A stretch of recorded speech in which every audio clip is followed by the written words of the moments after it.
परमगुरुभ्यो नमः। श्रीमदानन्दतीर्थभगवत्पादाचार्यगुरुभ्यो नमः। हरिः ओम्। श्रीरामं दशदिग्व्याप्तं दशेन्द्रियनियामकं दशास्यग्नं दाशरथिं श्रीनिवासं भजे निशं नरसिंहो अखिलाज्ञानमथध्वान्तदिवाकरः जयत्यमितसज्ञानसुखशक्तिपयोनिधिः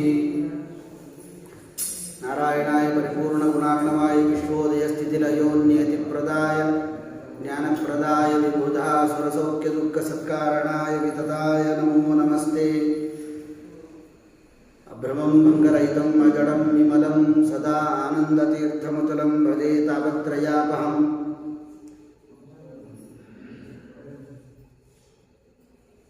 चित्रैः पदैश्च गम्भीरैः वाक्यैर्मानैरखण्डितैः गुरुभावं व्यजयन्ती भातिश्रीजयतीर्थवाक् अर्थिकल्पितकल्पोऽयं प्रत्यर्थिगजकेसरी व्यासतीर्थगुरुर्भूयादस्मदिष्टार्थसिद्धये तपो विद्याविरक्त्यादिसद्गुणौघाकरानहं वाजिराजगुरून् वन्दे हयग्रीवपदाश्रयान्।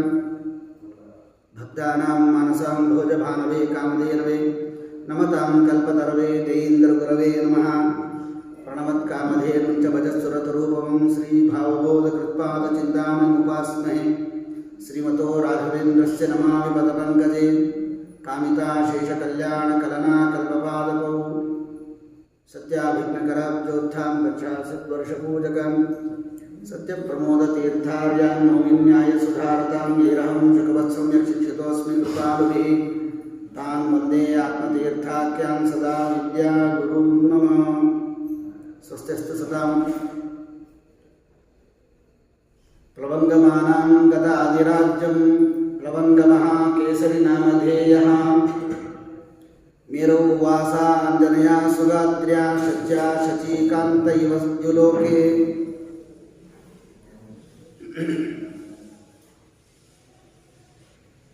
ಧರ್ಮ ಇದು ಎರಡು ವಿಧವಾದದ್ದು ಅಂತ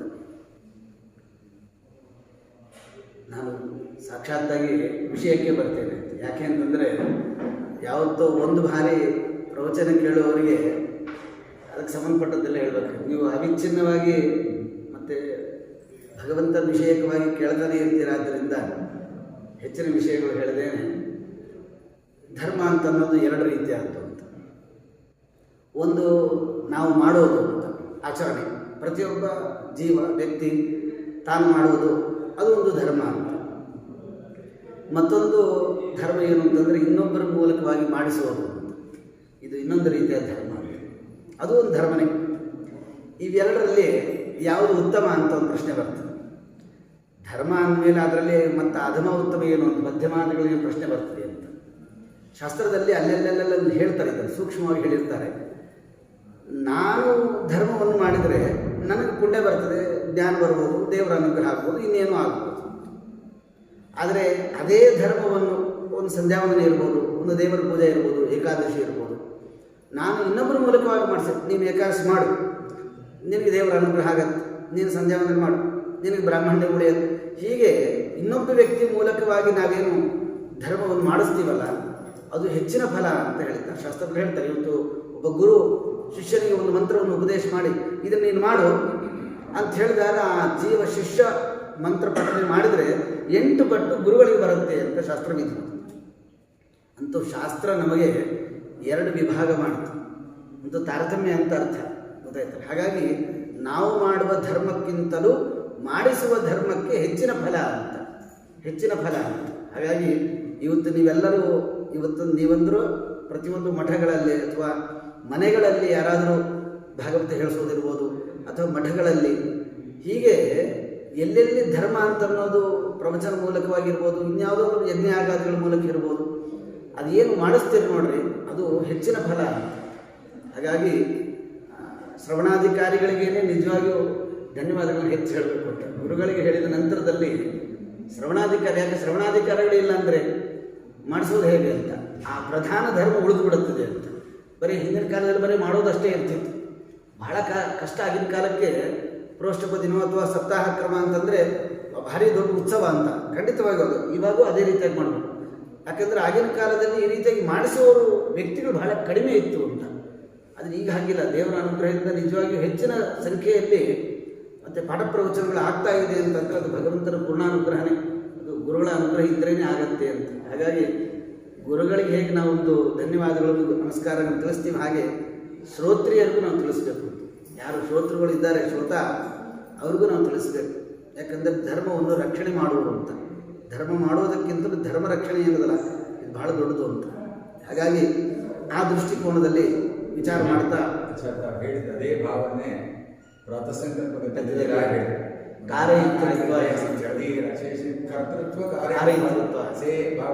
ಹಾಗೆ ದೊಡ್ಡವರು ಮಹಾನುಭಾವರು ಭಾಗವತೋತ್ತಮರ ಬಾಯಲ್ಲಿ ಬಂದಿರತಕ್ಕಂಥದ್ದು, ರಾಯರ ಬಾಯಲ್ಲಿ ಬಂದಿರತಕ್ಕಂಥದ್ದು. ಹಾಗಾಗಿ ಅಂತಹ ಒಂದು ಧರ್ಮ ಇವತ್ತಿನಿಂದ ನಾವು ಸೇರಿ ಮಾಡೋಣ ಅಂಥೇಳಿ ಗುರುಗಳಲ್ಲಿ ಪ್ರಾರ್ಥನೆ ಮಾಡ್ತಾ, ನಮ್ಮ ಶಾಸ್ತ್ರದಲ್ಲಿ ದೇವರ ಬಗ್ಗೆ ಕೇಳುವುದು ಪ್ರಧಾನನೋ ಅಥವಾ ಗುರುಗಳ ಬಗ್ಗೆ ಕೇಳುವುದು ಪ್ರಧಾನನೋ ಅಂತ ಎರಡು ವಿಷಯ ಪ್ರಧಾನವಾದದ್ದು. ನೀವು ಅನೇಕ ಬಾರಿ ಕೇಳಿರ್ತೀರಿ. ಅದರಲ್ಲಿ ನಮಗೆ ಗೊತ್ತಿದ್ದು ನಮ್ಮ ಗುರುಗಳು ನನಗೆ ಹೇಳಿಕೊಟ್ಟದ್ದು ನಾನು ಅಷ್ಟೇ ಹೇಳ್ತೇನೆ. ಯಾವುದು ಪ್ರಧಾನ ಅನ್ನೋದು ಇಲ್ಲೇ ಇಲ್ಲ. ಭಗವಂತನೇ ಅತ್ಯಂತ ಪ್ರಧಾನನಾದವನು, ಮೋಕ್ಷಪ್ರದೋ ವಾಸುದೇವ. ಆದರೆ ಆ ವಾಸುದೇವನ ಅನುಗ್ರಹ ಆಗಬೇಕು ಅಂದರೆ ಮಧ್ಯದಲ್ಲಿ ನಮಗೂ ದೇವರಿಗೂ ಮಧ್ಯೆ ಒಬ್ಬ ವ್ಯಕ್ತಿ ಇರ್ತಾನಂತ. ಅವನೇ ಗುರು ಅಂತ, ಗುರುಸ್ಥಾನದಲ್ಲಿ ಇರ್ತಕ್ಕಂಥ ವಾಯುದೇವರು. ಶಾಸ್ತ್ರದಲ್ಲಿ ಹೇಳ್ತಾರೆ, ಮಧ್ವಮಹಾಮೃತ ಅಂಥೇಳಿ, ಮಧ್ವಾಮೃತ ಮಹಾರಣವ ಅಂತ ಒಂದು ಗ್ರಂಥ, ಅದರಲ್ಲಿ ಹೇಳ್ತಾರೆ, ಅಸ್ಮೃತ್ವ ಪ್ರಥಮಂ ಮಧ್ವಂ. ವಾಯುದೇವರ ಸ್ಮರಣೆ ಮಾಡದೇನೆ ನಾವು ಭಗವಂತನ ಸ್ಮರಣೆ ಮಾಡೋಂಗಿಲ್ಲ ಅಂತ. ಇದು ಬಹಳ ಮುಖ್ಯ.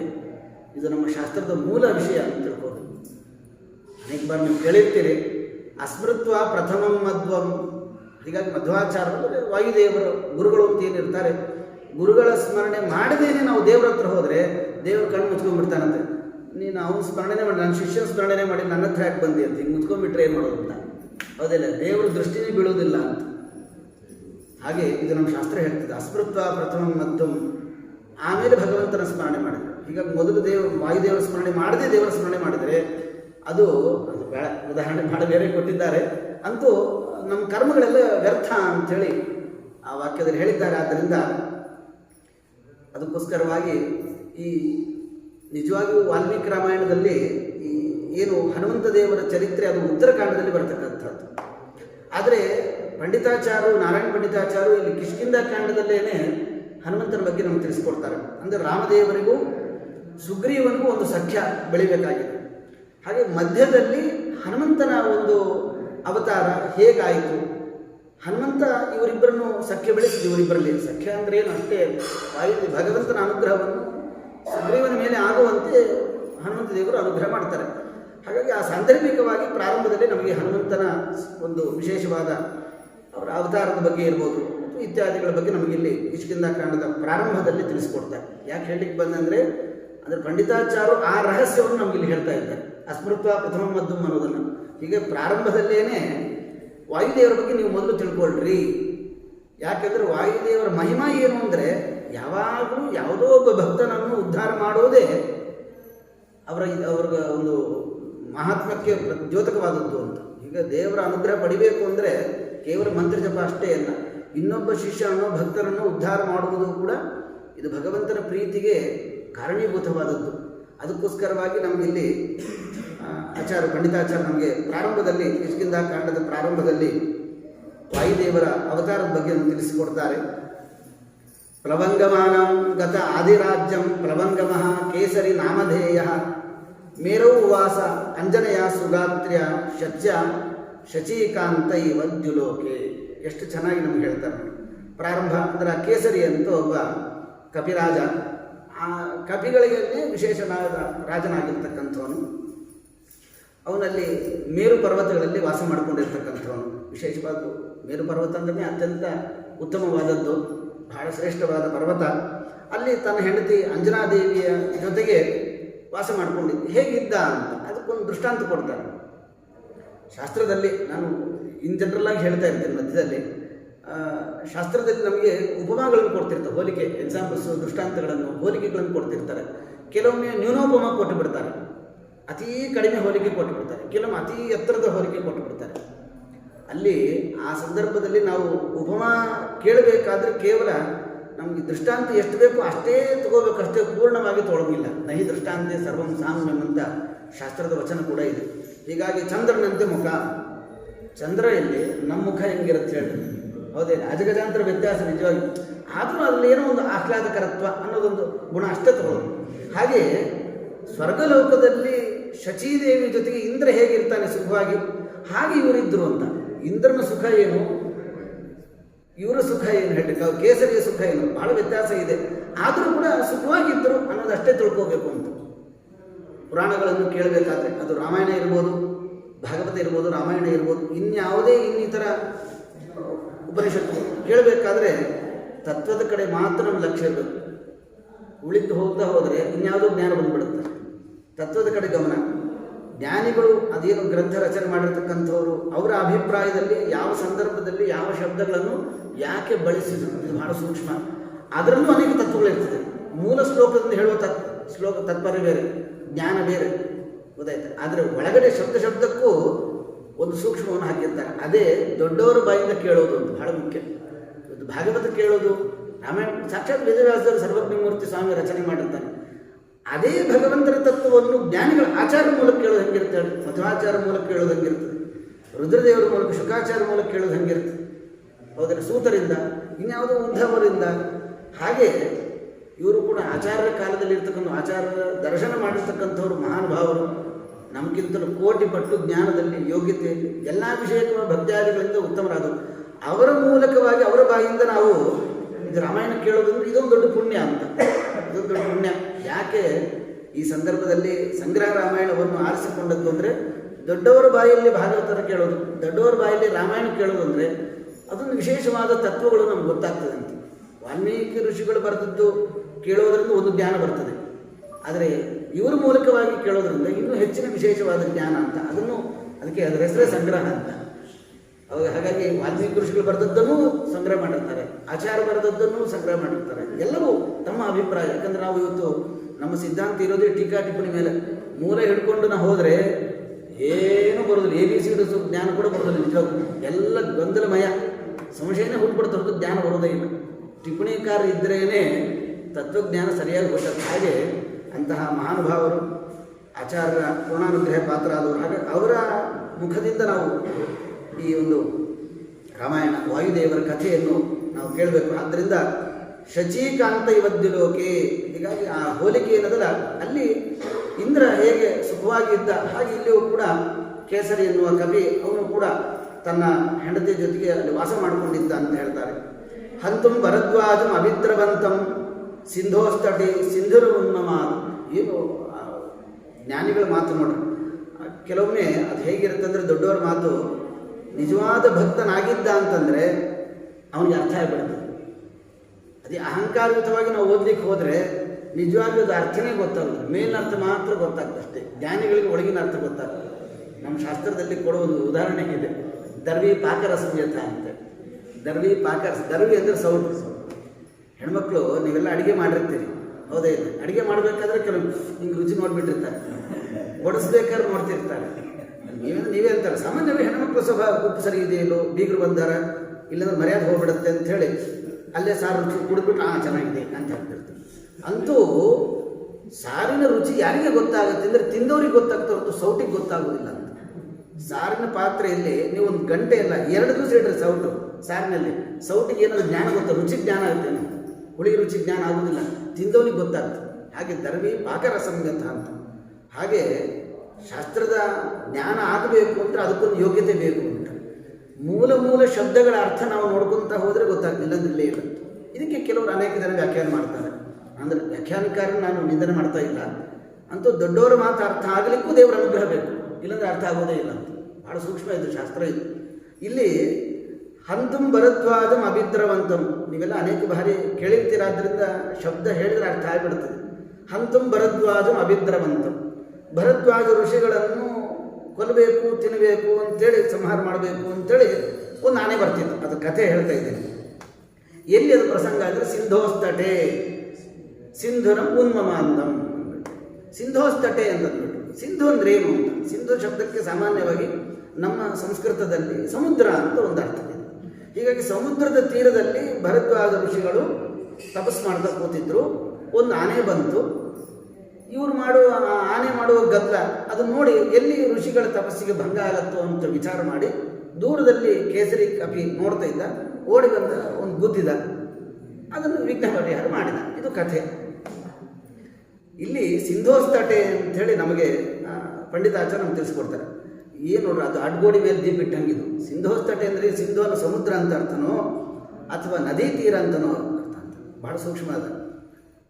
ಯಾಕೆ ಇಷ್ಟು ತಿಳ್ಕೋಬೇಕು? ಸುಮ್ಮನೆ ಭರದ್ವಾಜರು ತಪಸ್ಸು ಮಾಡ್ತಾ ಇದ್ರು, ಒಂದು ಏನು ವಿಘ್ನ ಬಂತು, ಪರಿಹಾರ ಮಾಡಿದ್ರು, ಅಷ್ಟು ಕತೆ ಹೇಳ್ಬೋದ ಅಂತ.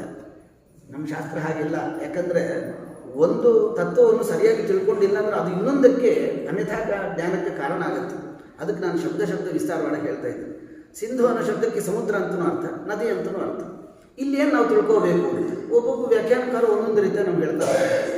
ಮೊದಲು ಪೂರ್ವಪಕ್ಷ ಏನಂತ ತಿಳ್ಕೊಂಡು ಸಮುದ್ರ ಅಂತ ತಿಳ್ಕೊಳ್ಳೋಣ. ಸಮುದ್ರ ತೀರದಲ್ಲಿ ಭರದ್ವಾಜ ಋಷಿಗಳು ತಪಸ್ಸು ಮಾಡ್ತಿದ್ರು, ಆನೆ ಬಂತು ಅಂತ. ಅದಕ್ಕೆ ಮುಂದೆ ಹೇಳಿದ್ರು ಸಿಂಧುರಂ ಅಂತ ಶಬ್ದ. ಸಿಂಧುರ ಅಂದರೆ ಆನೆ. ಸಾಮಾನ್ಯವಾಗಿ ಆನೆಗಳು ವಾಸ ಎಲ್ಲಿ ಮಾಡ್ಕೊಳ್ತವೆ ಅಂತ ಪ್ರಶ್ನೆ. ಆನೆಗಳು ಎಲ್ಲಿ ವಾಸ ಮಾಡ್ಕೊಂಡಿರ್ತವೆ? ನದಿ ತೀರದಲ್ಲಿ ಇರ್ತವೆ ಅಷ್ಟೇ ಹೊರತು ಸಮುದ್ರದ ತೀರದಲ್ಲಿ ವಾಸ ಮಾಡ್ಕೊಂಡಿರೋದೇ ಇಲ್ಲ. ಸಮುದ್ರದ ತೀರದಲ್ಲಿ ವಾಸ ಮಾಡ್ಕೊಂಡಿರೋದು ಯಾಕೆಂದರೆ ನೀರೇ ಇರುವುದಿಲ್ಲ. ಆನೆಗಳು ದಟ್ಟವಾದ ಮತ್ತು ಅಡವಿಯಲ್ಲಿ ವಾಸ ಮಾಡ್ಕೊಂಡಿರ್ತವೆ. ಬೇಕಾದಷ್ಟು ಎಲೆಗಳನ್ನು ತಿಂತವೆ. ನೀರಿಡಿಕೆ ಆಗ್ತಂತ ನೀರಿಗೋಸ್ಕರ ಹುಡುಕ್ತಾ ಬರ್ತವೆ. ಅಲ್ಲೆಲ್ಲರೂ ನದಿ ಇರುತ್ತೇನೋ ಅಂತೇಳಿ. ಸಮುದ್ರ ತೀರದಲ್ಲಿ ನಿಮ್ಗೆ ಏನು ಸೊಪ್ಪೆ ಸಿಗೋದಿಲ್ಲ. ಏನು ನೋಡಿದ್ರೆ ಬರೀ ಮರಳಿರ್ತದೆ, ಉಪ್ಪು ನೀರು ಇರ್ತದೆ. ಹಾಗಾದ್ರೆ ಸಿಂಧು ತಟೆ ಅಂದರೆ ಸಮುದ್ರ ತೀರದಲ್ಲಿ ಹೆಂಗೆ ವ್ಯಾಖ್ಯಾನ ಮಾಡೋದು? ಆನೆ ಬಂತು ಅಂತ ಹೇಳ್ತಾರೆ. ಆನೆ ಬರಲಿಕ್ಕೆ ಅಲ್ಲಿ ಅವಕಾಶನೇ ಇಲ್ಲ. ಹೀಗಾಗಿ ಮೊದಲನೇದು. ಎರಡನೇದು ಭರದ್ವಾಜ ಋಷಿಗಳು ಅಂತ ಹೇಳ್ತಾರೆ. ಭರದ್ವಾಜ ಋಷಿಗಳ ಆಶ್ರಮ ಅಲ್ಲಿಲ್ಲೇ ಇಲ್ಲ, ಅಲ್ಲಿ ಅದು ಅಪ್ರಸಂಗ. ಹೀಗಾಗಿ ಆನೆ ಬರಲಿಕ್ಕೆ ಒಂದು ಅಪ್ರಸಂಗ, ಆಮೇಲೆ ಭರದ್ವಾಜ ಋಷಿಗಳು ಅಲ್ಲಿರಲಿಕ್ಕೆ ಇನ್ನೊಂದು ಅಪ್ರಸಂಗ. ಹೀಗೆ ಅನೇಕ ಕಾರಣಗಳನ್ನು ನಾವು ವಿಚಾರ ಮಾಡಿದಾಗ ಹಾಗಾದರೆ ಸಿಂಧೋಸ್ತಟೆ ಅಂತ ಅನ್ನೋದಕ್ಕೆ ನದಿ ಅಂತ ಅರ್ಥ ಮಾಡಬಹುದು. ಯಾಕಂದರೆ ಆನೆನೂ ವಾಸ ಮಾಡ್ಕೊಂಡಿರ್ತವೆ. ಭರದ್ವಾಜ ಋಷಿಗಳು ಈ ಗೋವಾ ಹತ್ತಿರ ಅವರ ಆಶ್ರಮ ಇರೋದು. ಯಾಕಂದರೆ ಕೃಷ್ಣ ಬಲರಾಮರು ದಶಮಸ್ಕಂದ ಭಾಗವತದಲ್ಲಿ ಬರ್ತದೆ. ಹೀಗಾಗಿ ಗೋಮಂತ ಪರ್ವತಕ್ಕೆ ಹೋಗಿ ಅಲ್ಲಿಂದ ಬರಬೇಕಾದ್ರೆ ಭರದ್ವಾಜರ ಆಶ್ರಮಕ್ಕೆ ಬಂದರು ಅಂತ. ಅವರು ಸಶಿಷ್ಯರಾಗಿ ದೊಡ್ಡ ಗುರುಕುಲ ನಡೆಸ್ಕೊಂಡಿದ್ರಂತ. ದೊಡ್ಡ ವಿದ್ಯಾಪೀಠ, ಹುಡುಗ ಪಾಠ ಹೇಳ್ತಾ ಇದ್ದರಂತ. ಅಲ್ಲಿ ಬಂದು ಅವರಿಂದ ಪೂಜಿತನಾದ ಅಂತ ಭಾಗವತದಲ್ಲಿ ಒಂದು ಪ್ರಸಂಗದಲ್ಲಿ ಬರ್ತದೆ. ಹಾಗೆ ಭರದ್ವಾಜರು ಇರೋರು ಎಲ್ಲಿ ಅಂತಂದರೆ ಇನ್ನೊಂದು ಪ್ರಾಂತದಲ್ಲಿ.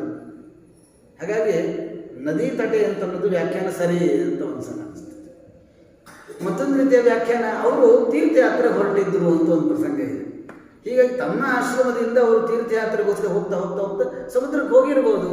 ಹೀಗೂ ಯಾಕೆ ಮಾಡಬಾರ್ದು ಅಂತ. ಅದಕ್ಕೆ ತೀರ್ಥಯಾತ್ರೆ ಅನ್ನೋದು ಸುಳ್ಳಲ್ಲ, ಅದು ಸತ್ಯನೇ. ಆದರೆ ತೀರ್ಥಯಾತ್ರೆ ಮಾಡ್ತಾನು ಕೂಡ ಅದು ನದಿ ತೀರಕ್ಕೇ ಬಂದಿದ್ದರು ಅಂತ ಅನ್ನೋದನ್ನು ಮುಂದಿನ ನಮಗೆ ಶ್ಲೋಕದಿಂದ ವ್ಯಾಖ್ಯಾನ ನಮ್ಗೆ ಅರ್ಥ ಆಗ್ತದೆ. ಅದಕ್ಕೆ ನಮ್ಮ ಶಾಸ್ತ್ರದಲ್ಲಿ ಒಂದು ಶ್ಲೋಕಕ್ಕೆ ಏನಾದರೂ ಅರ್ಥ ಮಾಡಬೇಕು ಅಂತಂದರೆ ಹಿಂದಿನ ಮುಂದಿನ ಶ್ಲೋಕಗಳು ನೋಡಿಕೊಂಡೇ ಅರ್ಥ ಮಾಡಬೇಕು. ಅಂತ ನಮ್ಗೆ ವ್ಯಾಖ್ಯಾನ ಬರ್ತದೆ, ಭಾಷಾ ಬರ್ತದೆ ಅಂತ ಒಂದು ಶ್ಲೋಕ ಅರ್ಥ ಮಾಡಿಬಿಟ್ರೆ ಕೃಷ್ಣಾರ್ಪಣಮಸ್ತು ಅಷ್ಟೇ, ಏನೂ ಅರ್ಥ ಆಗ್ಬಿಡುತ್ತೆ. ಇದನ್ನು ಬರೀ ಶ್ಲೋಕ ಅಷ್ಟೇ ಇಲ್ಲ, ಸಂಸ್ಕೃತನೇ ಆಗಿದೆ ಅಂತ, ಗೀರ್ವಾಣ ಭಾಷಾನೇ ಆಗಿದೆ ಅಂತ ನಮ್ಮ ಸಿದ್ಧಾಂತ. ಯಾಕೆ ಗೀರ್ವಾಣ ಭಾಷೆಗೆ ಇಷ್ಟು ವ್ಯಾಲ್ಯೂ ಇದೆ ಅಂತಂದರೆ ಅಷ್ಟು ಅಂದರೆ ಬೇರೆ ಬೇರೆ ಬೇರೆ ಗ್ರಂಥಗಳನ್ನು ಮತ್ತು ಶಿಕ್ಷಾ ವ್ಯಾಕರಣ ಛಂದಃ ನಿರುಕ್ತಂ ಜ್ಯೋತಿಷಂ ತದಾ ಕಲ್ಪಶ್ಚೈತಿ ಷಡಂಗಿ, ಈ 6 ಷಡಂಗಿಗಳನ್ನು ಅಧ್ಯಯನ ಮಾಡಿ ಒಂದು ಶ್ಲೋಕ ನೋಡಿದರೆ ಆ ಶ್ಲೋಕಕ್ಕೆ ಸರಿಯಾದ ಅರ್ಥ ಆಗುತ್ತೆ. ಇಲ್ಲಾಂದರೆ ಇನ್ಯಾವುದೋ ಅರ್ಥ ಆಗಿಬಿಡುತ್ತೆ. ಹಾಗಾಗಿ ಹಂತಂ ಭರದ್ವಾಜಂ ಅವಿದ್ರವಂತಂ ಸಿಂಧೋಸ್ತಟೆ ಸಿಂಧುರಂ ಉನ್ಮದಾಂತಂ ಅಂತೂ ನದಿ ತೀರದಲ್ಲಿ.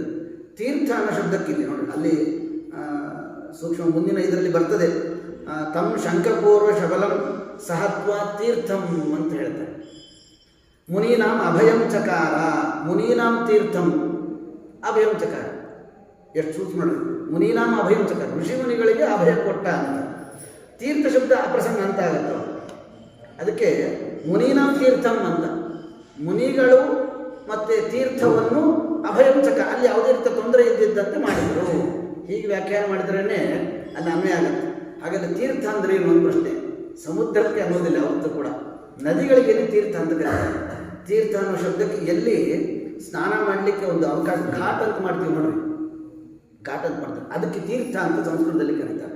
ಹೀಗಾಗಿ ಭರದ್ವಾಜ ಋಷಿಗಳು ಒಂದು ಸ್ನಾನ ಮಾಡುವ ಅವಕಾಶ ಎಲ್ಲಿದೆ, ಘಾಟ್ ಅಂತ ಏನಂತೀವಿ ಹಿಂದಿಯಲ್ಲಿ ನಮ್ಮಲ್ಲಿ ಹೇಳ್ತೀವಿ, ಹಾಗೆ ಅದರ ಪಕ್ಕದಲ್ಲೇ ಕೂತ್ಕೊಂಡು ಅವರು ತಪಸ್ಸು ಮಾಡ್ತಾ ಇದ್ರು ಅಂತ. ಆಗ ಅಲ್ಲಿಗೆ ಆನೆ ಬಂತದ್ದು. ಯಾಕಂದರೆ ದುಷ್ಟರ ಸ್ವಭಾವನೆ ಅಷ್ಟೇ ಅಲ್ಲ, ಯಾರು ಸಜ್ಜನರು ಒಳ್ಳೆ ಕೆಲಸ ಮಾಡ್ತಾ ಇದ್ದರೆ ಮತ್ತು ಅದನ್ನು ವಿಘ್ನ ಮಾಡೋದೇ ಅಸುರರ ಕೆಲಸ.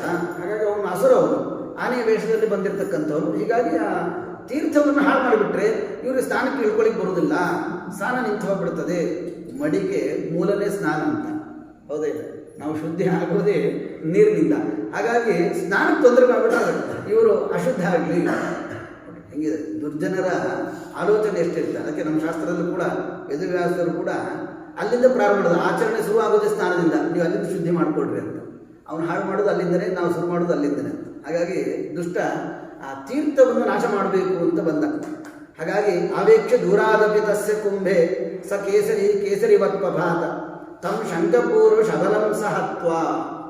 ಹಾಗಾಗಿ ಆ ಕೇಸರಿ ಶಂಖಶಬಲ ಅಂತೇಳಿ ಒಬ್ಬ ದೈತ್ಯ, ಅವನು ಆ ಕೇಸರಿ ಏನು ಕಪಿರಾಜ ಶಂಖಶಬಲ ದೈತ್ಯರನ್ನು ಸಂಹಾರ ಮಾಡಿ ಮುನೀನಾಂ ತೀರ್ಥಂ, ಋಷಿಗಳಿಗೆ ಸಂಬಂಧಪಟ್ಟ ಅದೇನು ತೀರ್ಥ ಇದೆ ಆ ಸ್ಥಳ, ಅಲ್ಲಿ ಯಾವುದೇ ರೀತಿಯ ತೊಂದರೆ ಇಲ್ಲದೇ ಇದ್ದಂತೆ ಅಭಯಂ ಚಕಾರ, ಭಯ ಇಲ್ಲದೇ ಇದ್ದಂತೆ. ಏನು ಭರದ್ವಾಜ ಋಷಿಗಳು ಸಾಕ್ಷಾತ್ ಬೃಹಸ್ಪತ್ಯಾಚಾರ ಮಕ್ಕಳು, ಅವರಿಗೆ ನೀವು ಅಭಯ ಕೊಡೋದು ಅಂತ ಯೋಗ್ಯತೆಯಲ್ಲಿ ಭಾಳ ಸಣ್ಣ. ಅಲ್ಲಿಗೆ ಅಭಯ ಅಂದರೆ ಯಾವುದೇ ರೀತಿಯ ಭಯರಹಿತ ಅಂತ ಅಷ್ಟೇ. ಅಭಯ ಶಬ್ದಕ್ಕೆ ಭಗವಂತ ತೋರಿಸ ಅಭಯ, ಅಭಯಾಸ್ತ್ರ ತೋರಿಸ್ತಾರೆ, ಏನು ಚಿಂತೆ ಮಾಡಬೇಡ ಅಂತ. ಆ ಅಭಯ ಹೇಳಲಿಕ್ಕೆ ಬರೋದಿಲ್ಲ ಇಲ್ಲಿ. ಯಾಕಂದರೆ ಕೇಸರಿಕ್ಕಿಂತಲೂ ಭರದ್ವಾಜರು ಬಹಳ ದೊಡ್ಡವರು ಜ್ಞಾನದಲ್ಲಿ, ಯೋಗ್ಯತೆಯಲ್ಲಿ. ಅಭಯ ಅಂದರೆ ಭಯರಹಿತನವಾಗಿ ನೀವೇನು ಚಿಂತೆ ಮಾಡಬೇಡ್ರಿ, ನೀವು ಸ್ನಾನ ಮಾಡಿ, ನೀವು ಸ್ನಾನಕ್ಕೆ ಅನುಕೂಲ ಮಾಡಿಕೊಡ್ತೇನೆ ಅಂಥೇಳಿ ಆ ಕಪಿ ಮತ್ತು ಆನೆಯನ್ನು ಸಂಹಾರ ಮಾಡಿ ಅನುಕೂಲ ಮಾಡಿಕೊಟ್ಟ ಅಂತ. ಎಷ್ಟು ಸೂಕ್ಷ್ಮ ನೋಡಿ, ಸಣ್ಣ ಕಥೆ, ಅದು ನಮಗೆ ಎಷ್ಟು ವಿಷಯಕವಾಗಿ ಜ್ಞಾನವನ್ನು ನಮ್ಮ ಜ್ಞಾನಿಗಳು ಆ ಸಂದರ್ಭದಲ್ಲಿ ಮಾಡಿಸಿಕೊಡ್ತಾರೆ. ಹೀಗಾಗಿ ಯಾವಾಗ ಋಷಿಮುನಿಗಳಿಗೆ ಸ್ನಾನಕ್ಕೆ ಅನುಕೂಲ ಮಾಡಿಕೊಟ್ಟು ಎಷ್ಟು ಮುಖ್ಯ ಗೊತ್ತ ಇದು. ದೇವರ ಪೂಜೆ ಅಲ್ಲ, ಭಾಳ ದೊಡ್ಡದು. ದೇವರ ಪೂಜೆ ಅನ್ನೋದು ಭಾಳ ದೊಡ್ಡದು, ಜ್ಞಾನ ಇತ್ಯಾದಿಗಳು. ಆದರೆ ತದಂಗವಾದದ್ದು ಒಂದು ಸ್ನಾನ. ಆ ಸ್ನಾನಕ್ಕೆ ಅನುಕೂಲ ಮಾಡಿಕೊಟ್ರು ಅಷ್ಟೇ ಕೇಸರಿ. ಅಷ್ಟಕ್ಕೆ ಇವತ್ತು ವಾಯುದೇವರು ಭೂಲೋಕಕ್ಕೆ ಬಂದುಬಿಟ್ರು. ಎಷ್ಟು ಸೂಕ್ಷ್ಮ ಹೇಳ್ತಾರೆ. ಅಂತೂ ದೊಡ್ಡವರು ಸೇವಾ ಮಾಡಲಿಲ್ಲ ಅಂದರೆ ಮಕ್ಕಳು ಸರಿ ಆಗೋದೇ ಇಲ್ಲ. ಒಬ್ಬ ಜ್ಞಾನಿ ಆಗಲಿ ಅಥವಾ ನಮ್ಮ ಮನೆಯಲ್ಲಿ ಹುಟ್ಟುವ ಒಂದು ಮಗು ಒಳ್ಳೆಯ ಸತ್ಪಾತ್ರನಾಗಬೇಕು, ಸತ್ಪುರುಷನಾಗಬೇಕು, ಭಗವದ್ಭಕ್ತನಾಗಬೇಕು ಅಂತಂದರೆ ಅದಕ್ಕೊಂದು ವಿಶೇಷ ಹಿರಿಯರ ಪುಣ್ಯ ಇರಬೇಕು. ಜೀವನ ಸ್ವರೂಪಭೂತವಾದ ಬೇರೆ, ಅವನ ಹಿಂದಿನ ಕರ್ಮದಿಂದ ಬಂದದ್ದು ಅದು ಬೇರೆ. ಆದರೆ ತಂದೆ ತಾಯಿಗಳ ಹಿರಿಯರ ಒಂದು ಆಶೀರ್ವಾದ ಕೂಡ ಬಹಳ ವಿಶೇಷ ಇರಬೇಕು. ಆಶೀರ್ವಾದ ಅಂದರೆ ಅವರು ಮಾಡಿದ ಪುಣ್ಯ ಅದು ಮಕ್ಕಳಿಗೆ ಕೊಟ್ಟರೆ, ಅದು ಆಶೀರ್ವಾದ ರೂಪದಲ್ಲಿ ಕೊಟ್ಟರೆ ವಿಶೇಷ ಅನುಗ್ರಹ ಅಂತ. ಹಾಗೆ ದೊಡ್ಡವರು ಪುಣ್ಯ ಮಾಡಬೇಕಲ್ಲ, ದೊಡ್ಡವರೇ ಮಾಡಿಲ್ಲ ಹೆಂಗೆ ಬರೋದು. ಹಾಗಾಗಿ ಕೇಸರಿ ಭರದ್ವಾಜರು ಇನ್ನೂ ಅನೇಕ ಮಹರ್ಷಿ ಸಂಘ ಅಂತ ಹೇಳ್ತಾರೆ. ಅನೇಕ ಋಷಿಮುನಿಗಳೆಲ್ಲ ಇದ್ದರು, ತೀರ್ಥಯಾತ್ರೆ ಹೊರಟಿದ್ರು ಅನೇಕ ಜನ ಋಷಿಗಳು. ಅದರಲ್ಲಿ ಇವರು ಜ್ಞಾನಿಗಳು ದೊಡ್ಡವರು, ಬಹುಶಃ ಕ್ಯಾಪ್ಟನ್ ಅಂದ್ರೆ ಒಂದು ಲೀಡರ್ ಇದ್ದಂಗೆ ಭರದ್ವಾಜರು ಮಹಾನುಭಾವರು. ಹೀಗಾಗಿ ಅವರಿಗೆ ಸೇವೆಯನ್ನು ಸ್ನಾನ ಮಾಡುವ ಒಂದು ಅವಕಾಶ ಅಥವಾ ತಪೋಭಂಗ ಅಂತ ಅಂದ್ಕೊಟ್ಟು, ಅಂತೂ ತಪಸ್ಸಿಗೆ ಭಂಗವನ್ನು ಮಾಡುವ ಆನೆಯನ್ನು ಶಂಖಶಬರನನ್ನು ಸಂಹಾರ ಮಾಡಿ ಅವರಿಗೆ ಸಂತೋಷಗೊಳಿಸಿದರು. ಅವರಿಗೆಲ್ಲ ಭಾಳ ಸಂತೋಷ ಆಯ್ತು. ನೋಡಪ್ಪ, ಸೇವಾ ಮಾಡಿದ್ದೆ, ನಿಂಗೇನು ಬೇಕು ವರ ಕೇಳೋದು. ಅದ್ಭುತ ನೋಡ್ರಿ. ಅವರು ಆ ಕಪಿಗೆ ಆ ದೇವನ ಪ್ರಚೋದನೆ, ವಾಯುದೇವರೇ ಬರೋರು, ಆದ್ದರಿಂದ ಬುದ್ಧಿ ಪ್ರೇರಣೆ ಮಾಡಿದರು. ಏನು ಪ್ರೇರಣೆ ಮಾಡಿದರು ಅದನ್ನು ಹೇಳ್ತಾರೆ. ಯದಿ ಪ್ರಸನ್ನ ಭಗವತ್ತಮಾಮೇ, ಅವ್ರು ಮಾಡಿದ ಪ್ರಯೋಗ ಶಬ್ದ ನೋಡಿ, ಭಗವತ್ತಮ, ದೇವರನ್ನೇ ವಿಶೇಷವಾಗಿ ನಿಮ್ಮ ಹೃದಯದಲ್ಲಿ ಇಟ್ಕೊಂಡಿರ್ತಕ್ಕಂಥವ್ರು, ಭಗವಂತರನ್ನು ನಿಮ್ಮಲ್ಲಿ ಇಟ್ಕೊಂಡಿರ್ತಕ್ಕಂಥವ್ರು ನೀವು. ಯದಿ ಪ್ರಸನ್ನ, ನನ್ನ ಮೇಲೆ ಏನಾದರೂ ಪ್ರಸನ್ನರಾಗಿದ್ದರೆ ಮೇ ಸುತಂ ಋಣೆ ಸರ್ವಗುಣಾಭಿರಾಮಂ. ಅಭಿರಾಮ ಎಷ್ಟು ಚೆನ್ನಾಗಿ ನೋಡಿ. ದೇವರಿಗೆ, ರಾಮದೇವರಿಗಿರೋ ಹೆಸರು ಸಾಮಾನ್ಯವಾಗಿ, ಆದರೆ ಬೇರೆಯವ್ರಿಗೂ ಇಡ್ಬೋದು. ಅಭಿರಾಮ ಅಂದರೆ ಎಲ್ಲರ ಮನಸ್ಸನ್ನು ಆಕರ್ಷಣೆ ಮಾಡುವನು ಅಂತ ಅರ್ಥ. ಸುಮ್ಮನೆ ಸಣ್ಣ ವಿಷಯಕ್ಕೆ ಜಗಳ ಹಾಕೊಂಡು ದೂರ ಮಾಡ್ಕೊಳ್ಳೋನಲ್ಲ. ಅಭಿರಾಮ ಅಂದರೆ ಎಲ್ಲರ ಮನಸ್ಸನ್ನು ಆಕರ್ಷಣೆ ಮಾಡತಕ್ಕಂಥ ಶಕ್ತಿ ಉಳ್ಳವನು. ಹಾಗೆ ಸರ್ವಗುಣಾಭಿರಾಮಂ. ಅದು ಹೇಗೆ ಅಂತ, ಗುಣಗಳ ಮೂಲಕವಾಗಿ ಇನ್ನೊಬ್ಬರನ್ನ ಆಕರ್ಷಣೆ ಮಾಡ್ಕೊಂಡು. ಇನ್ಯಾವುದೋ ಒಂದು ಕಲ, ನಾ ದುಡ್ಡು ಕೊಡ್ತೀನಿ ರೀ, ನಮಗೆ ಓಟ್ ಹಾಕಿಬಿಡ್ರಿ, ನಾ ದುಡ್ಡು ಕೊಡ್ತೀನಿ, ನಂಗೆ ಸೇವಾ ಮಾಡಿರಿ, ನಾ ದುಡ್ಡು ಕೊಡ್ತೀನಿ, ನನ್ನ ಹೆಸರು ಹೇಳ್ರಿ, ಹೀಗಲ್ಲ. ಗುಣಗಳ ಮೂಲಕವಾಗಿ ಮನಸ್ಸನ್ನು ಆಕರ್ಷಣೆ ಮಾಡುವ ಯೋಗ್ಯನಾದ ಮಗ ಬೇಕು. ಅದಷ್ಟೇ ಅಲ್ಲ, ಅವು ಜಗತ್ತಿನಲ್ಲಿ ಹೇಗಿರಬೇಕು ಅಂದರೆ ದೇವರು ಬಿಟ್ಟರೆ ನೆಕ್ಸ್ಟ್ ಸ್ಥಾನ, ಪೂಜ್ಯ ಸ್ಥಾನ ಅವ್ರಿಗೆ ಇರಬೇಕಂತ. ಲಕ್ಷ್ಮೀದೇವಿ ಈಶಕೋಟಿ ಪ್ರವಿಷ್ಟಳು, ಅವಳು ಇಲ್ಲೇ ಇಲ್ಲ. ನೆಕ್ಸ್ಟ್ ಯಾರು ಅಂದರೆ ಇವರೇ ಅಲ್ಲ, ವಾಯುದೇವರು, ವಾಯುಸ್ಥಾನ, ಬ್ರಹ್ಮದೇವರ ಸ್ಥಾನ. ಹಾಗಾಗಿ ತಸ್ಮಾತ್ ಮುಖ್ಯೋಸ್ತು ವಿನಾ ಮುಕುಂದಂ ಏವಂ ಸಮವ್ರೇತ ವರಂ ದ್ವಿಜೇಭ್ಯ. ಹೀಗಾಗಿ ಆ ಬ್ರಾಹ್ಮಣರಿಗೆ ಅವರು ವರ ಕೇಳಬೇಕಾದ್ರೆ ಉತ್ತಮ ಗುಣವಂತನಾಗಿರಬೇಕು, ಎಲ್ಲರಲ್ಲಿ ಉತ್ತಮನಾಗಿರಬೇಕು. ಇಂತಹ ಯೋಗ್ಯನಾದ ಒಬ್ಬ ಮಗನನ್ನು ನನಗೆ ಕೊಡೋಂಗಿದ್ರೆ ಇಂತಹ ವರ ಕೊಡು. ಯಾವ್ಯಾವ ಸಣ್ಣ ಪುಟ್ಟ ವರ ಕೊಟ್ಟರೆ ಏನು ಉಪಯೋಗ ಅಂತ, ಹೌದೇ ಇಲ್ಲ? ಇದು ಬಹಳ ದೊಡ್ಡದು. ನಿಜವಾಗಿ ಶಬ್ದವು ಸಣ್ಣದು, 2 ಅಕ್ಷರ, ಸುತ ಮಗ ಅಂತ 2 ಅಕ್ಷರ ಅಷ್ಟೇ. ಆದರೆ ವಂಶವೃದ್ಧಿ, ಹಿಂದಿನವರೆಲ್ಲರೂ ಮತ್ತು ಮೋಕ್ಷಾದಿ ಪುರುಷಾರ್ಥಗಳನ್ನು ಪಡಿಬೋದು, ಮುಂದಿನವರೆಲ್ಲರೂ ಮೋಕ್ಷಾದಿ ಪುರುಷ. ಪ್ರಹ್ಲಾದರಾಜರಂತಹ ಒಬ್ಬ ಮಗ ಬಂದರೂ ಸಾಕಲ್ಲ, ಇನ್ನೇನು ಬೇಕು ಹೇಳಿ. ಹಾಗೆ ಯೋಗ್ಯನಾದ ಒಬ್ಬ ವರ ಮಗ, ಅವನನ್ನು ನನಗೆ ಕೇಳ್ರಿ, ನಾನು ಕೊಡ್ರಿ ಅಂತ ಹೇಳಿ ಮತ್ತು ಈ ರೀತಿಯಾಗಿ ಕೇಳಬೇಕು. ವರಗಳು ದೊಡ್ಡವರು ಬಂದಾಗ ಮತ್ತು ಉತ್ತಮ ಮಗನನ್ನು ಕೊಡ್ರಿ, ಆ ಮಗನಿಗೆ ಶಾಸ್ತ್ರಾಧ್ಯಯನ ಮಾಡೋ ಯೋಗ್ಯತೆ ಕೊಡ್ರಿ. ಹೀಗೆ ಅಂತೂ ಭಗವತ್ ಪ್ರೀತಿಕರವಾದ ವರಗಳೇ ಕೇಳಬೇಕು ಹೊರತು ಅಸಂಬದ್ಧವಾದ ವರಗಳನ್ನು ಕೇಳಬಾರ್ದು ಅಂತ ಕೂಡ ನಾವು ಆ ಕೇಸರಿಯ ಇತಿಹಾಸದಿಂದ ತಿಳ್ಕೋಬೋದು. ತತಃ ಕದಾಚಿತ್ ಕಮಲಾಯತಾಕ್ಷಿ ಸ್ನಾತ ಸುವಸ್ತ್ರ ಭರಣಾಂಜನಾಸ ರಮ್ಯಾಂತಂ ಆರಾಮಂ ಉಪಶ್ರಯಂತಿ ಪ್ರಾಣಂ ಪ್ರಧಾನಂ ಲಲಿತಂ ತದರ್ಶ. ಒಂದು ಸಂದರ್ಭದಲ್ಲಿ ಈ ಅಂಜನಾದೇವಿ ಚೆನ್ನಾಗಿ ಸ್ನಾನ ಮಾಡಿದ್ದಾಳೆ, ಅಭ್ಯಂಗನಾದಿಗಳು ಮಾಡಿಕೊಂಡು ಅಲಂಕಾರ ಮಾಡಿಕೊಂಡು ಉಪವನದಲ್ಲಿ ಸಂಚಾರ ಮಾಡ್ತಾ ಇದ್ದು. ವಿಶೇಷ ಹೇಳ್ತಾರೆ, ಸ್ತ್ರೀಯರು ಯಾವಾಗಲೂ ಕೂಡ ಅಲಂಕಾರಯುತರಾಗೇ ಇರಬೇಕು, ಅಲಂಕಾರ ರಹಿತರಾಗಿ ಇರಬಾರ್ದು. ವಿಶೇಷ ಯಜಮಾನರು ಇಲ್ಲದೇ ಇದ್ದರೆ ಹಾಗಿರ್ಬೇಕು ಅಷ್ಟೇ ಹೊರತು, ಯಜಮಾನರು ಮನೆಯಲ್ಲಿದ್ದರೆ ಯಾವಾಗಲೂ ಅಲಂಕಾರ ಮಾಡಿಕೊಂಡೇ ಇರಬೇಕಂತ. ಇದೊಂದು ಸುಮಂಗಲ ಸ್ತ್ರೀಯ ಲಕ್ಷಣ ಅಂತ ಒಂದು ವಿಶೇಷ ಇದೆ. ಅದು ಇನ್ನೊಂದು ಪ್ರಸಂಗದಲ್ಲಿ ಹೇಳೋಣ. ಇಲ್ಲಿ ಅಂತೂ ಒಳ್ಳೆಯ ವಸ್ತ್ರಗಳು, ಒಳ್ಳೆಯ ಆಭರಣಗಳನ್ನು ಹಾಕ್ಕೊಂಡು ಅಂಜನಾದೇವಿಯಿಂದ ಆ ಸಂದರ್ಭದಲ್ಲಿ ಮುಖ್ಯ ಪ್ರಾಣದೇವರು ಸಾಕ್ಷಾತ್ ವಾಯುದೇವರು ಬಂದು ಅಲ್ಲಿ ಭೋಗ ಮಾಡ್ತಾರೆ. ಸಂಸ್ಪರ್ಶನನ್ನ ಸ್ತವದೇವಿ ಭೂತಿ ಪ್ರೋಚ್ಚೇತಿ ಬಾಲಂ ಅತಿಮಾತ್ರ ಲಜ್ಜಾ. ಸಾಮಾನ್ಯವಾಗಿ ಹೆಣ್ಮಕ್ಕಳಿಗೆ ಸಣ್ಣ ವಯಸ್ಸಿನಲ್ಲಿ ಒಂದು ಸ್ವಲ್ಪ ನಾಚಿಕೆ ಅನ್ನೋದು ಇರ್ತದೆ. ಪ್ರಾರಂಭದ ಅವಸ್ಥೆಯಲ್ಲಿ ಬರ್ತಾ ಬರ್ತಾ ನಾಚಿಕೆ ಅಂತ ಹೋಗೇ ಬಿಟ್ಟಿರುತ್ತೆ, ಹೌದೇ ಇಲ್ಲ? ಪ್ರಾರಂಭದ ಅವಸ್ಥೆಯಲ್ಲಿ ಇರಬೇಕು ಅನ್ನೋದು ಬಹಳ ಮುಖ್ಯ ಅಂತ. ಪ್ರಾರಂಭದ ಅವಸ್ಥೆಯಲ್ಲಿ ಸ್ವಲ್ಪ ಲಜ್ಜಾ ಇರಬೇಕಂತ, ಅದೊಂದು ಸೌಭಾಗ್ಯದ ಇನ್ನೊಂದು ರೂಪ ಅಂತ ಹೇಳಿದ್ದಾರೆ, ಹೌದಾಯ್ತು? ಗಡಸ್ತನ ಇರಬಾರ್ದು, ಯಜಮಾನರ ಮುಂದೆ ಬಹಳ ಗಂಭೀರವಾಗಿ ಗಡಸ್ತನ ತೋರಿಸ್ಬಾರ್ದು, ಸ್ವಲ್ಪ ಲಜ್ಜಾದಿಗಳನ್ನು ತೋರಿಸ್ಬೇಕಂತ, ವಿನಯಾದಿಗಳು ಇತ್ಯಾದಿಗಳು. ಹಾಗೆ ಅಂಜನಾದೇವಿಯಲ್ಲಿ ಇತ್ತಂತ. ಶ್ರೀಮದ್ ಭುಜಾಭ್ಯಂ ಪರ್ಯಭ್ಯ ದೇವ ವ್ಯದತ್ತ ಗರ್ಭಂ ಭುವನ ಪ್ರಗಲ್ಭಂ. ಅಂತೂ ವಾಯುದೇವರು ಅಂಜನಾದೇವಿ ಭೋಗ ಮಾಡ್ತಾರೆ. ಅಲ್ಲಿ ಮಗು ಹುಟ್ಟತ್ತೆ. ಅವ್ರು ಹೇಳ್ತಾರೆ ನೋಡ್ರಿ, ಆ ಸಂದರ್ಭದಲ್ಲಿ ವಾಯುದೇವರು, ನಾವೇನು ಭೋಗ ಮಾಡ್ತೀವಿ ಇದು ಪ್ರತಿಯೊಬ್ಬ ದಂಪತಿಗಳು ಆಲೋಚನೆ ಮಾಡಬೇಕು. ಪ್ರತಿಯೊಬ್ಬ ದಂಪತಿಗಳು ಮದುವೆ ಆದ ಮೇಲೆ ಆ ಮೊದಲನೇ ದಿವಸ ಏನೋ ಒಂದು ಸ್ತ್ರೀ ಪುರುಷರ ಸಮಾಗಮ ಆಗ್ತದೆ, ಅವತ್ತಿನ ದಿವಸ ಪ್ರೀ ಪ್ಲ್ಯಾನ್ಡ್ ಅಂತಾರೆ ನೋಡ್ರಿ. ಹೆಂಗೆ ಮದುವೆ ಆದಮೇಲೆ ಮುಂದೆ ನಮ್ಮ ಮಕ್ಕಳು ಹುಟ್ಟತ್ತೆ,